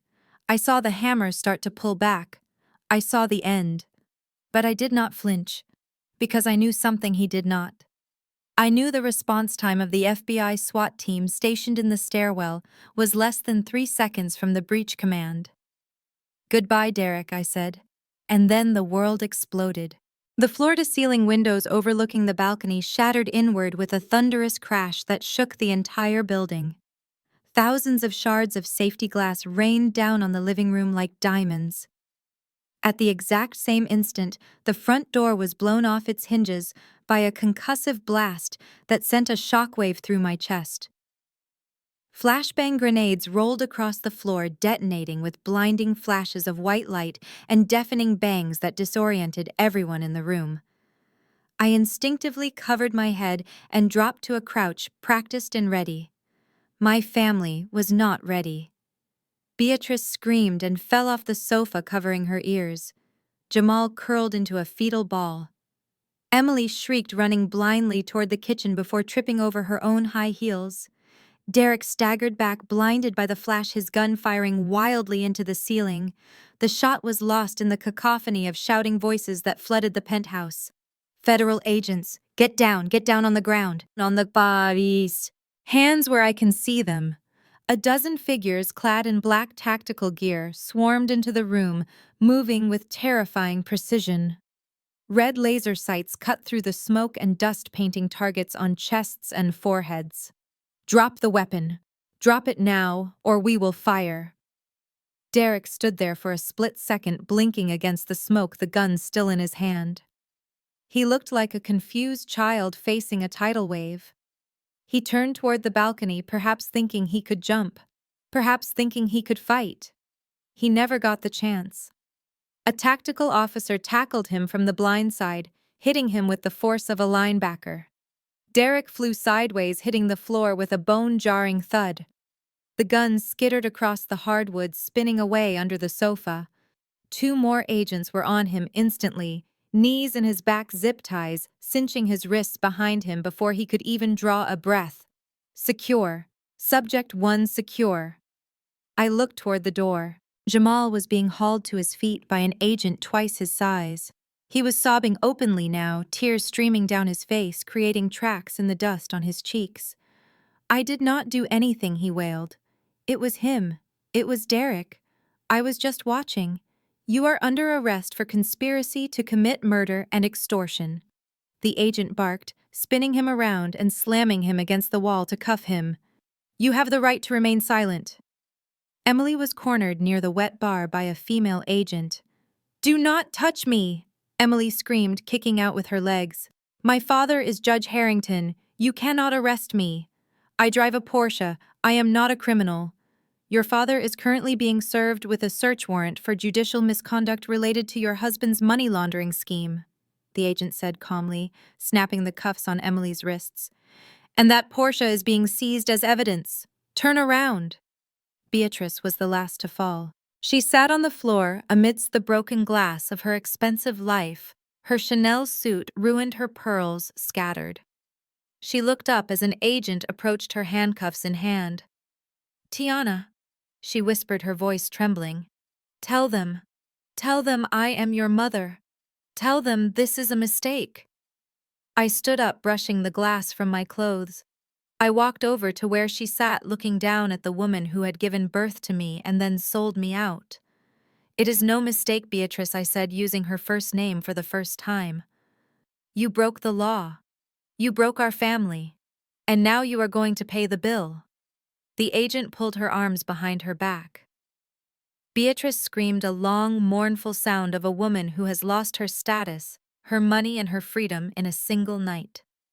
The chaos began to settle into a controlled scene of processing and evidence collection. Agents were photographing the room, tagging the gun, bagging the papers on the table. Derek was hauled to his feet, his nose bleeding from the tackle, looking at me with a mixture of hatred and awe. "You set me up," he spat as they dragged him past me. "You planned this whole thing." "I finished it, Derek," I said. "You started it. Enjoy federal prison."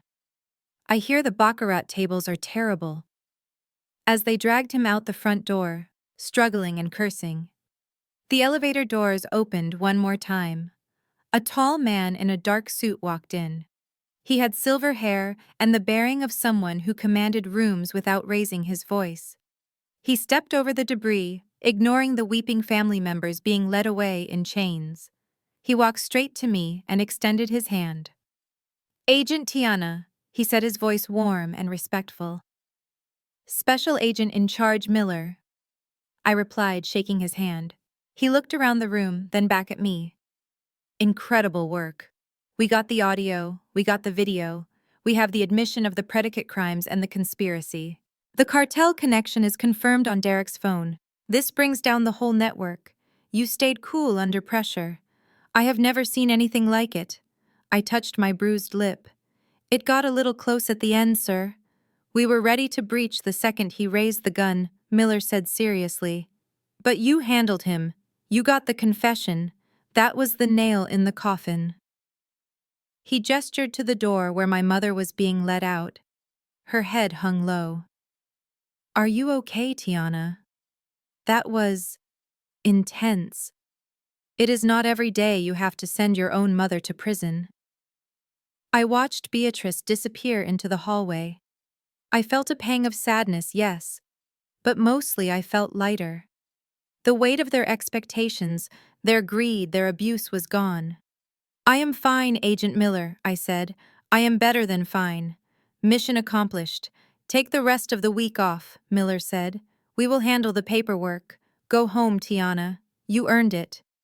I looked around the penthouse one last time. This was not my home. It never had been. It was a stage for their performance. "I will," I said. I walked out of the apartment, stepping over the broken doorframe. I walked past the police line, past the neighbors gawking in the hallway, past the life I had pretended to live. I walked out into the cool Chicago night, and for the first time in my life, I breathed air that was completely and utterly free. The sound of ratcheting steel is distinct, and once you hear it, you never forget it. Click, click, click. It was the sound of my family's future closing around their wrists.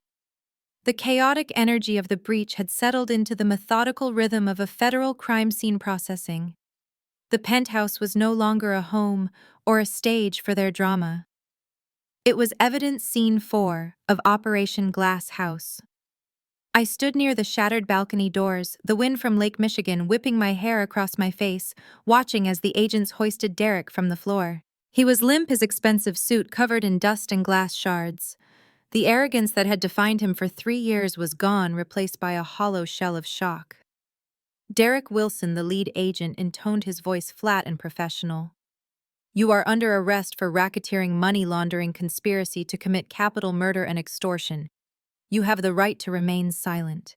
Anything you say can and will be used against you in a court of law." Derek looked at me, his eyes wide and unseeing. "Tiana, tell them. Tell them it was a misunderstanding. Tell them I was just scared." I said nothing. I just watched as they tightened the zip ties. He had lost the privilege of my voice. He had lost the privilege of my mercy the moment he decided my life was worth less than his debt. Across the room, Emily was putting up a fight. It was a pathetic struggle, the thrashing of a woman who had never been told no in her entire life. 2 female agents had her pinned against the granite countertop of the wet bar. "My father is a judge," she screamed, her voice shrill and breaking. "You cannot do this. Do you know who I am? I have rights. I have status. Get your hands off my Vuitton bag." "You have the right to an attorney," the agent recited calmly, ignoring Emily's tantrums as she snapped the cuffs on. "If you cannot afford an attorney, one will be provided for you." "I cannot afford one," Emily shrieked, looking at Jamal. "Jamal, tell them. Tell them we have money. Fix this. But Jamal could not fix anything. My brother was currently face down on the Persian rug, sobbing into the wool. An agent had his knee in the small of Jamal's back, patting him down for weapons. They found a switchblade in his pocket and a bag of pills in his jacket. Jamal Williams, you are under arrest for possession with intent to distribute assault with a deadly weapon and conspiracy to commit murder. Jamal lifted his head, snot and tears running down his face. Tiana, please. I am your little brother. I did not mean it. I was just trying to scare you. I would never have let him hurt you. Please, T. Do not let them take me. I am scared. I looked at the boy I had protected from bullies on the playground. I looked at the young man I had bailed out of jail. I saw the man who had stood by the door with a baseball bat ready to crack my skull open for a nightclub. You made your choice, Jamal, I said, my voice devoid of emotion. You chose the bat. You chose the greed. You stopped being my brother the moment you valued my death over your own work ethic. They hauled him up and marched him toward the door, past the broken furniture and the shattered dreams of the life they thought they deserved. Then there was Beatrice. My mother was still sitting on the floor where she had fallen during the flashbang. She wasn't screaming like Emily or crying like Jamal. She was staring at me with a look of utter betrayal, as if I were the one who had sinned. An agent approached her holding a pair of handcuffs. Ma'am, please stand up and place your hands behind your back. Beatrice slowly got to her feet. She smoothed her skirt, trying to regain some shred of dignity despite the dust on her knees. She held her head high, her chin lifting in that familiar gesture of superiority. I am a woman of God, she announced to the room at large. This is a persecution. I am innocent. We have your voice on tape, Mrs. Williams, the agent said, unimpressed. We have your bank records from the Caymans. We have the emails you sent to the cartel trying to negotiate a payment plan with your daughter's life insurance. Turn around. The cuffs clicked onto her wrists. The sound seemed to break her. The haughty facade crumbled, and she slumped forward, looking suddenly frail and old. She turned her head to look at me, her eyes filling with tears. Tiana, she choked out, I am your mother. I gave you life. I carried you for 9 months. Does that mean nothing to you? How can you stand there and watch them put me in chains? Where is your heart? Where is your forgiveness? I walked over to her. The agent stepped back slightly, giving me space but staying ready. I looked into the eyes of the woman who had raised me, the woman I had spent my entire life trying to please. My heart is fine, Mama, I said softly. My heart is beating, which is more than you wanted for it tonight. But I am your mother, she wailed, a low, mournful sound. Mothers and daughters, we have a bond. You cannot break that bond, Tiana. It is sacred. I leaned in close, so only she could hear me. The bond broke when you checked your watch, I whispered. She blinked, confused. What? When Derek held the gun to my head, I said. When he gave me 3 seconds to sign or die. I looked at you. I was begging you with my eyes to help me, to say something, to be a mother. And you know what you did, Beatrice? You checked your watch because you were worried you would be late for your prayer circle. Beatrice gasped a sharp intake of breath. No, I was praying. You were checking your lipstick, I corrected. You were humming a hymn while your son-in-law prepared to execute your child. There is no bond, Mama. There is no sacred connection. You sold me for a seat at the head table, and now you are going to eat alone in a cell. Take her away, I said to the agents. Beatrice started to scream, then a raw, primal sound of grief and rage. Tiana, no. Tiana, please. I love you. I love you, baby. I turned my back on her. I did not watch them lead her out. I listened to her screams fade down the hallway until the heavy elevator doors slid shut, cutting off the noise. The apartment was quieter now, filled only with the murmur of agents cataloging evidence. Derek was the last one left. He was being held by 2 agents near the door, waiting for the transport van to arrive downstairs. He was staring at the floor, his shoulders slumped in defeat. He looked small, The power he had wielded with the gun was gone, leaving behind a pathetic man who had gambled everything and lost. I walked toward him. The agents tensed, but I held up a hand signaling I just wanted a word. I stopped right in front of him. I waited until he looked up until his bloodshot eyes met mine. "You win, Tiana?" He rasped, his voice hoarse. "You got us. You sent us to prison. I hope you are happy. You ruined everything." "I did not ruin anything, Derek," I said. "I just turned on the lights. You were the roaches scattering in the dark." He sneered, trying to summon one last bit of bravado. "Prison is just a pause. I will get out. I will get a lawyer. I will fight this. And when I get out, Tiana, I am coming for you. You better watch your back." I laughed. It was a genuine laugh filled with pity and amusement. "You are not getting out, Derek. The federal charges alone carry a mandatory minimum of 20 years, but that is not what you should be worried about." I stepped closer, leaning in until my lips were inches from his ear. I smelled the fear on him, sour and sharp. "You think prison is safe," I whispered. "You think the FBI is the end of your problems. Derek, you forgot about the text message. You forgot about Marcus." He stiffened, his breath hitching. "Marcus Williams has a brother in Statesville," I said, my voice low and lethal. "He has cousins in the federal penitentiary in Terre Haute. He has reached Derek. And do you know what happens to people who owe the cartel $3 million and then get arrested?" Derek began to shake. "No. No, you are lying. They know where you are going," I whispered. "I made sure of it. It was part of the deal to bring down the network.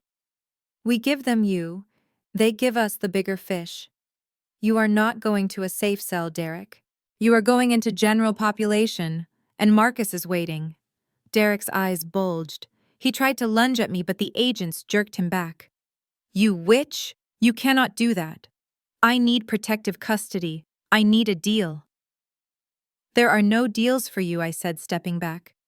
"You threatened a federal asset. You forfeited your protection." "Good luck in there, husband," I said. "Try not to gamble with your dessert. Get him out of here," the lead agent ordered.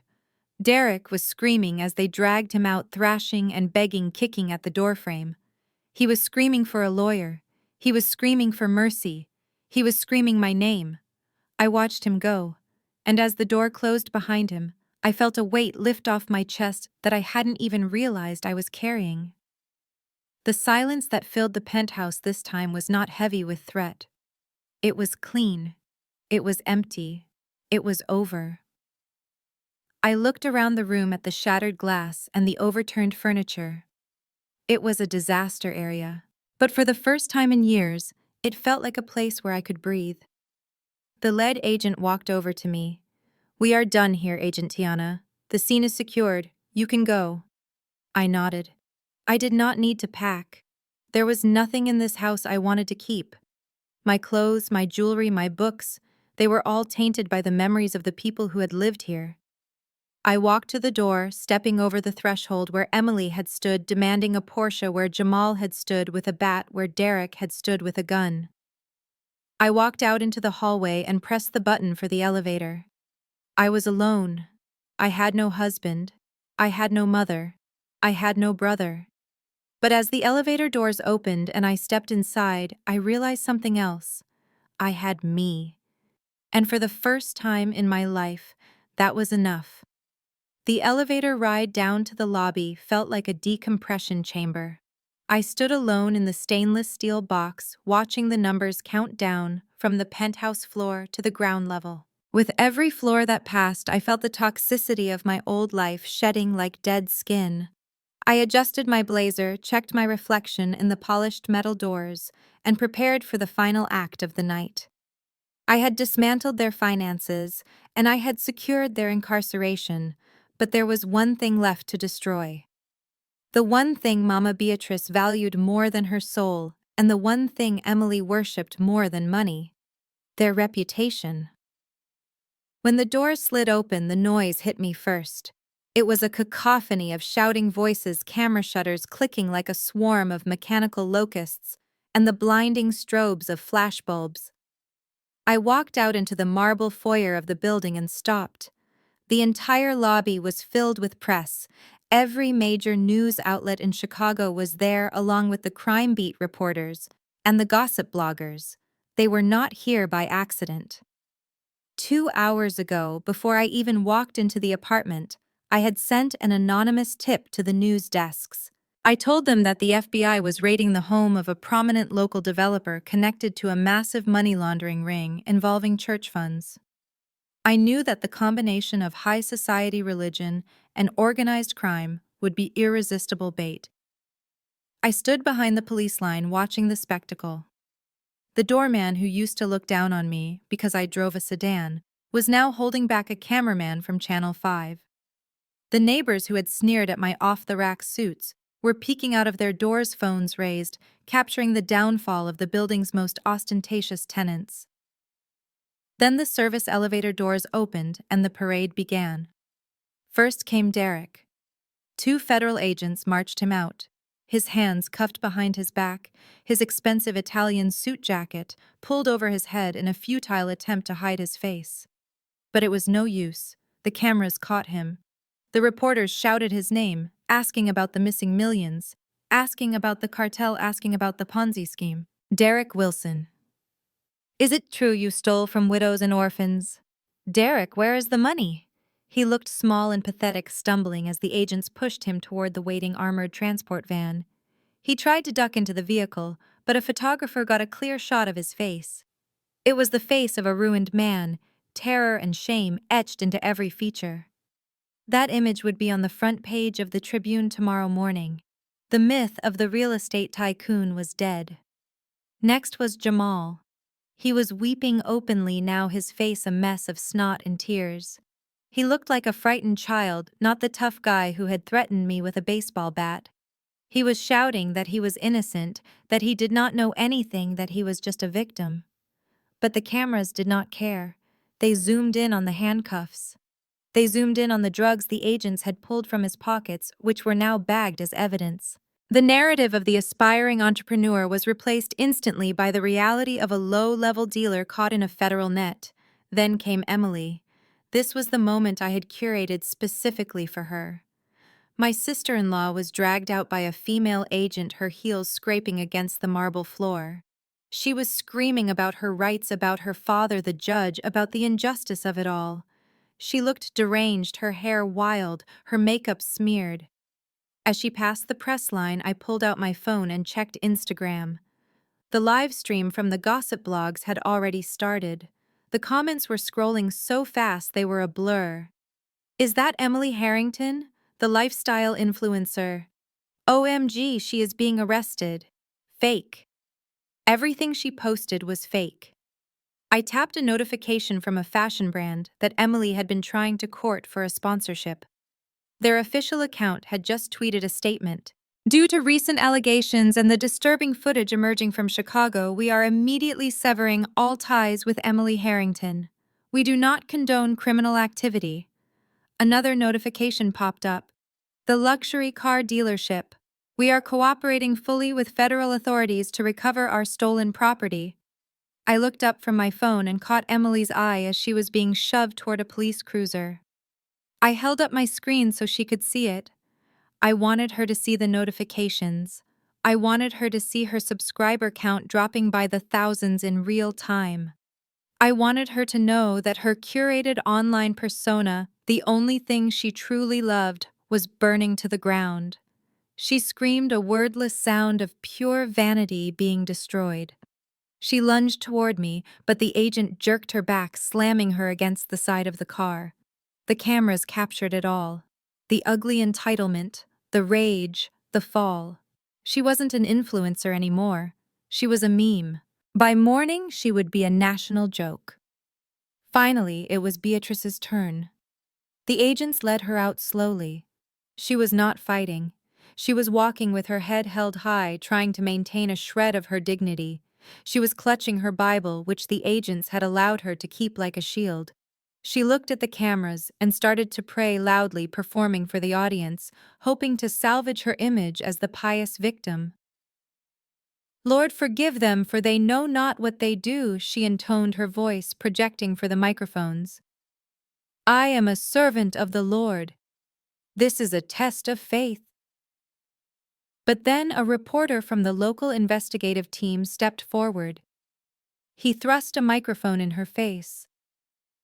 Mrs. Williams, we have documents showing you embezzled over $2 million from the Sisterhood of Grace charity. We have statements from church members saying you forced them to invest in your son-in-law's fraudulent schemes. What do you have to say to the families you destroyed? Beatrice faltered. Her prayer died on her lips. The crowd of onlookers, the neighbors, the people she had preened in front of for years, began to boo. Someone shouted, thief. Another voice yelled, hypocrite. The mask slipped. For a split second, the cameras caught the real Beatrice, the snarling, vicious woman who had sat on a sofa and watched a gun pointed at her daughter's head. She looked at the crowd with pure hatred. You are all jealous, she spat. You are all beneath me. The agents pushed her into the van, slamming the door on her venom. It was over. The queen of the church had been dethroned. The video of her snapping at the crowd was already uploading. The church board would have an emergency meeting tonight. She would be excommunicated before she even made bail. Her social standing, her power, her reputation, it was all dust. The lobby quieted down as the transport vans pulled away, sirens wailing into the night. The reporters began to disperse, filing their stories, editing their footage. I stood there alone in the center of the marble floor. I felt a strange vibration in my chest. It was not fear. It was not sadness. It was the hum of total, absolute victory. I had not just survived. I had rewritten the ending. A black heavy-duty SUV with tinted windows pulled up to the curb, displacing the news vans. It was a government vehicle, solid and impenetrable. The back door opened, and Special Agent Miller stepped out. He did not look at the press. He looked at me. He walked over, his stride purposeful. He stopped in front of me and offered a small nod of respect. Time to go, Agent Tiana, he said. We have a debriefing at the safe house, and then your new assignment begins. I looked back at the elevator one last time. I thought about the little girl who had grown up in that family, desperate for love, desperate for approval. I thought about the woman who had worked herself to the bone trying to buy their affection. I thought about the daughter who had almost signed her life away. I let them all go. I left them there in the lobby, ghosts of a past that could no longer touch me. I am ready, I said. I turned my back on the building. I walked toward the armored SUV, my heels clicking a steady rhythm on the pavement. I did not look back at the cameras. I did not look back at the neighbors. I did not look back at the life I was leaving behind. I climbed into the back seat of the government vehicle. The door closed with a solid, reassuring thud, sealing out the noise of the city, sealing out the chaos, sealing out the pain. As the SUV pulled away, merging into the traffic of the Chicago night, I pulled out my phone one last time. I opened my banking app. The balance in my secure offshore account stared back at me, a number with enough zeros to guarantee my freedom for the rest of my life. I turned off the phone and tossed it onto the seat beside me. The driver looked in the rearview mirror. Where to, ma'am? Forward, I said. Just drive forward. 6 months is a long time to sit in a federal detention center. It is enough time for hair dye to fade, revealing the gray roots of vanity. It is enough time for tailored Italian suits to be swapped for ill-fitting orange jumpsuits that smell of industrial detergent and despair. It is enough time for the reality of consequences to settle into the bones of people who thought they were untouchable. Winter had descended on Chicago, turning the city into a landscape of steel and ice. The federal courthouse stood like a fortress against the gray sky, a monolith of limestone and justice. Inside courtroom 4B, the air was sterile and cold. I sat in the witness box, my back straight, my hands folded calmly in my lap. I wore a navy blue power suit that cost more than Jamal's first car. I did not wear it to show off. I wore it because it was armor. Across the room sat the defendants, my husband, my mother, My brother. Derek looked like a ghost. He had lost 30 pounds. His skin was sallow, his eyes sunken into dark hollows. He stared at the table in front of him, refusing to look at me. The arrogance was gone, extinguished by the brutal hierarchy of the federal lockup, where he was no longer a tycoon, but just another inmate with a target on his back. Beatrice sat next to him. She looked small, without her hats, without her jewelry, without the pulpit of her social standing. She was just an old woman in a prison uniform. She was weeping softly, a constant low, keening sound that had started the moment the bailiff called the court to order. She was holding a cheap paperback Bible, the only prop she had left. Jamal sat on the end. He was shaking. His leg bounced up and down under the table, a nervous tick that rattled the chains around his ankles. He looked at me with wide, terrified eyes, silently begging for a mercy I did not possess. The prosecutor, a sharp woman named Assistant U.S. Attorney Vance, stood up. She walked toward me holding a laser pointer. "Agent Tiana, please explain to the jury what is shown in Exhibit G." I turned to the large screen mounted on the wall. It displayed a complex web of financial transactions, a digital map of greed. This chart represents the flow of funds through the shell company DW Consulting. I said, my voice projecting clear and steady to the jury box. On October 15th, a wire transfer of $50,000 was initiated from the Sisterhood of Grace Foundation. The authorization signature belongs to Beatrice Williams. I paused, letting the jury look at my mother. The funds were routed through 3 different banks in the Cayman Islands before landing in a holding account controlled by Derek Wilson. I continued. But the money did not stay there. 24 hours later, it was transferred again. "Where did it go?" Agent Vance asked. I looked directly at Derek. "It went to a known associate of the Latin Kings cartel," I said. "Specifically, it went to a man named Hector Ramirez." Derek's head snapped up. His lawyer put a hand on his arm, restraining him. "And what did your forensic analysis reveal about the purpose of this payment?" Vance asked. "This was not a loan repayment," I said, my voice dropping an octave for emphasis. I cross-referenced the transaction timestamp with police reports from the South Side. The payment was made 2 hours before the murder of a rival gang lieutenant. The amount matches the going rate for a contract killing in that sector. This was blood money. A gasp went through the courtroom. The jury stared at Derek with horror. He was not just a white-collar criminal anymore. He was a killer by proxy. I had found the link. I had connected the dots that escalated his charges from fraud to racketeering and murder for hire. "Objection," Derek's lawyer shouted, standing up. "This is speculation. It is forensic fact," I countered, calm and immovable. The memo line on the encrypted transfer read simply, "Problem solved." And I recovered a deleted text message from Derek's phone, sent 5 minutes after the money cleared, confirming the hit was active. The data does not lie. The judge overruled the objection. The evidence was admitted. The noose tightened. I spent the next 3 hours dismantling their lives piece by piece. I walked the jury through the fake invoices Beatrice had forged. I showed them the emails where Jamal discussed intimidating witnesses for Derek. I played the audio recording from the penthouse where they conspired to kill me. Hearing their own voices echoing in the courtroom was the final nail. Beatrice's voice shrill and demanding, justifying murder with scripture. Jamal's voice weak and greedy, willing to sacrifice his sister for a nightclub. Derek's voice cold and lethal, counting down the seconds to my death. When I stepped down from the stand, I did not look at them. I walked back to the prosecution table and sat down. My job was done. The truth had been spoken, and it was etched into the permanent record.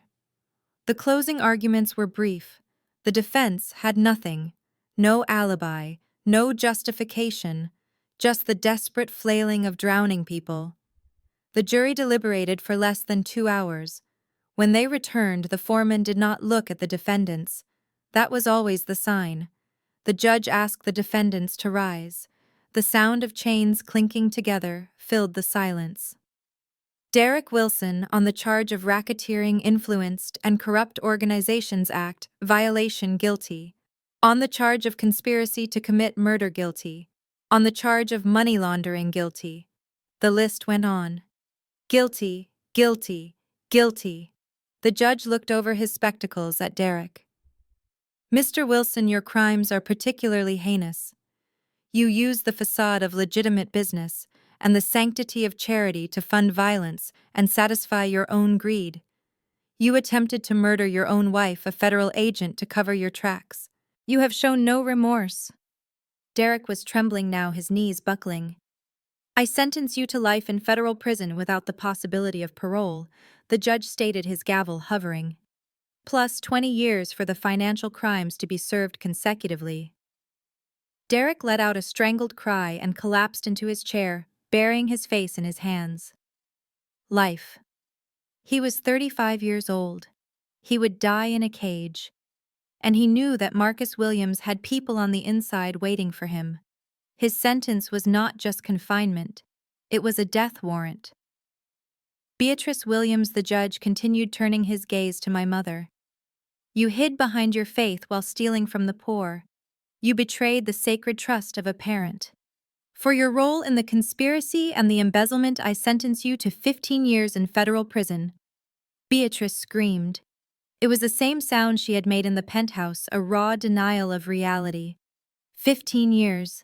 She was 60.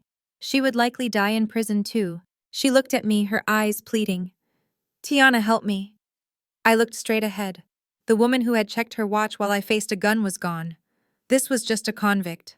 Jamal Williams, the judge finished. For your role in the conspiracy and assault on a federal officer, 15 years. Jamal put his head on the table and sobbed quietly. The gavel banged down. It was over. The bailiffs moved in to take them away. I stood up, gathering my files. I watched as they were led out the side door toward the holding cells. Derek was dragged out, his legs useless.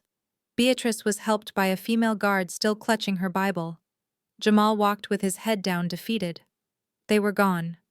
The nightmare was officially over. I walked out of the courtroom and into the wide marble hallway. The air felt cleaner here. I saw a man waiting for me on a bench near the window. He was wearing a sharp suit and holding a thick leather folder. It was Mr. Sterling, the real estate attorney I had hired the morning after the raid. Agent Tiana, he said, standing up and offering me a pen. Or should I say Miss Tiana today? Just Tiana is fine, I said, taking the pen. Is it ready? Everything is prepared, he said, opening the folder. The buyers are eager.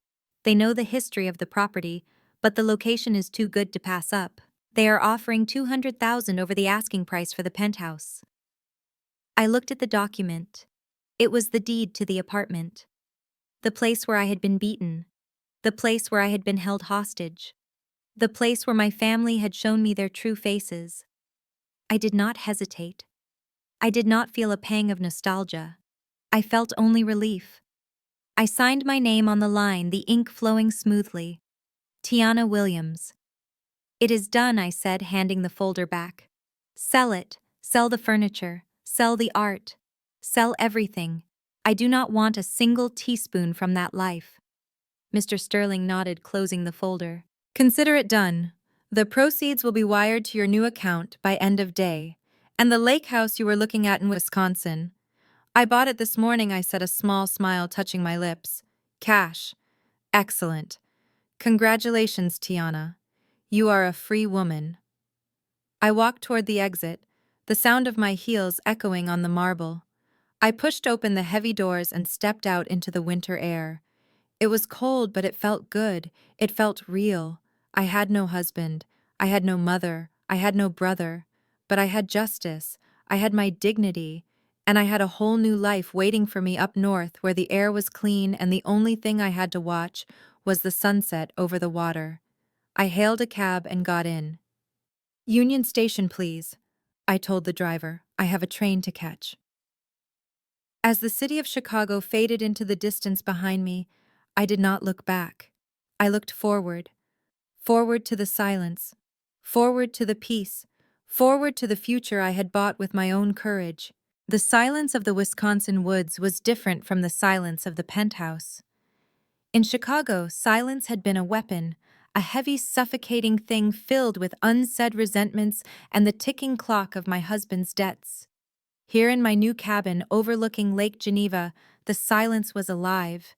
It was the sound of wind moving through ancient pines, the rhythmic lapping of water against my private dock, and the crackle of a real wood fire in the stone hearth.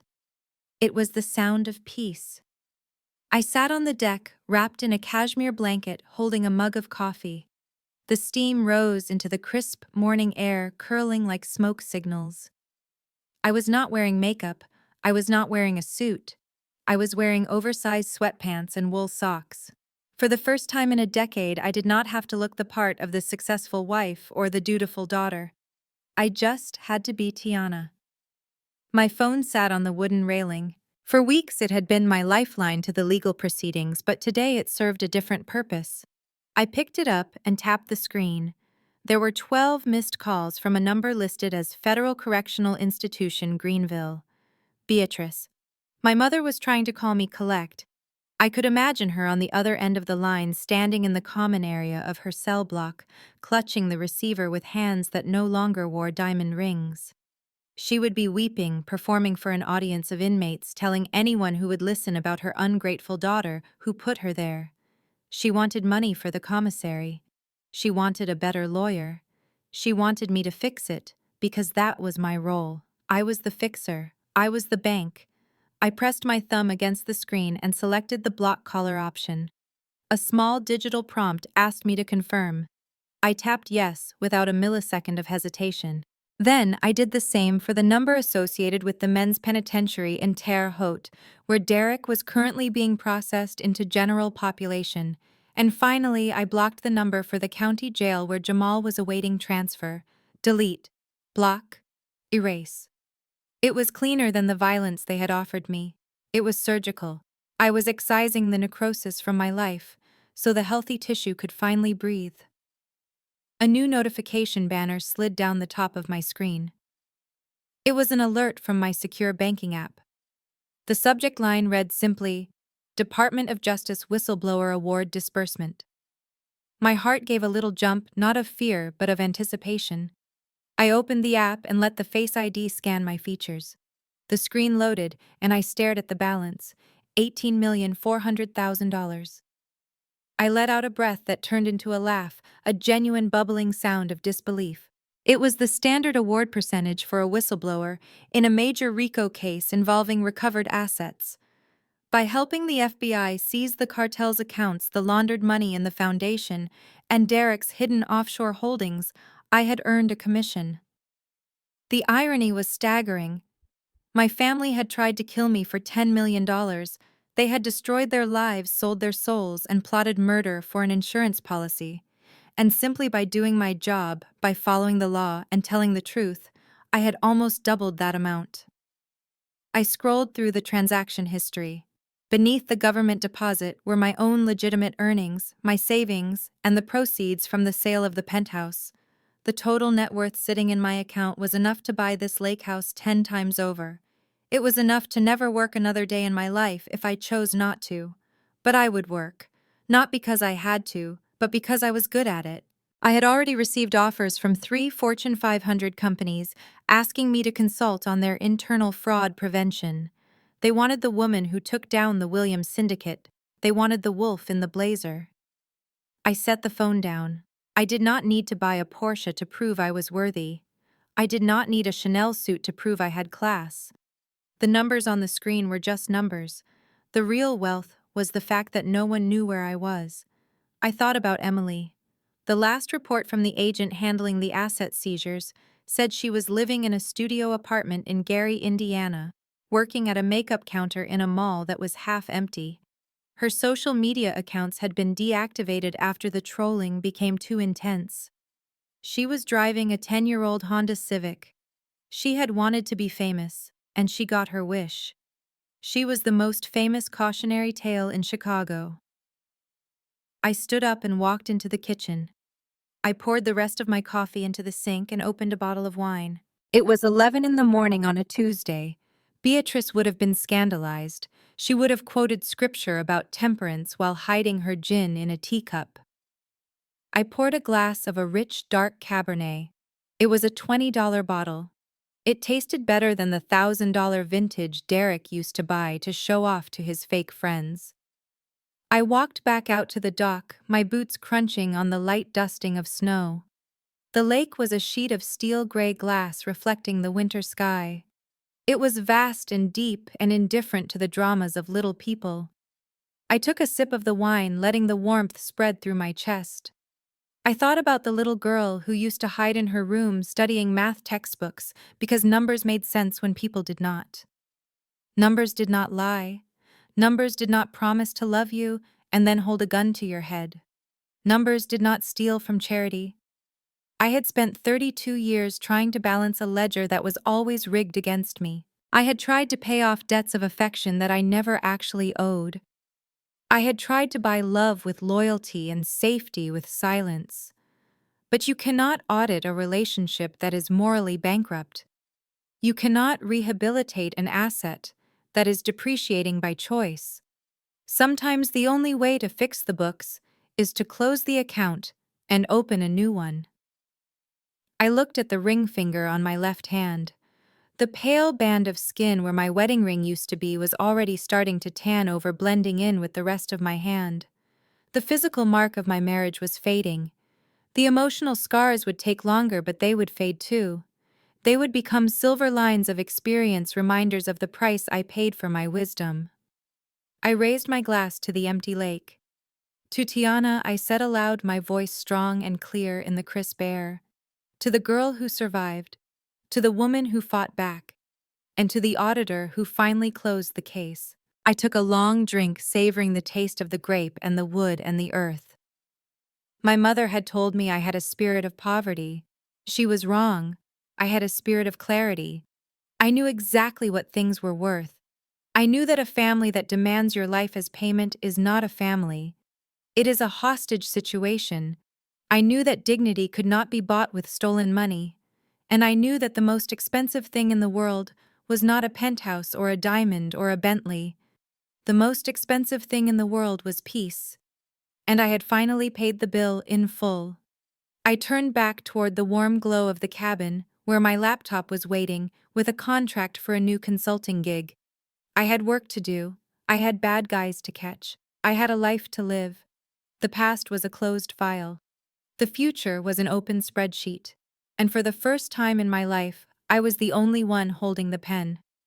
This story reminds us that family is defined by behavior, not blood. Tiana's journey proves that your worth is never determined by those who only see you as a resource. Loyalty should never require you to sacrifice your dignity or safety. The most powerful revenge isn't destruction, but the courage to reclaim your life and walk away from toxicity. True peace is found when you stop trying to buy affection from those who are morally bankrupt and start investing in your own future. Sometimes you have to be your own hero to find the freedom you deserve. Hit that like button and subscribe if you are ready to choose your own peace today.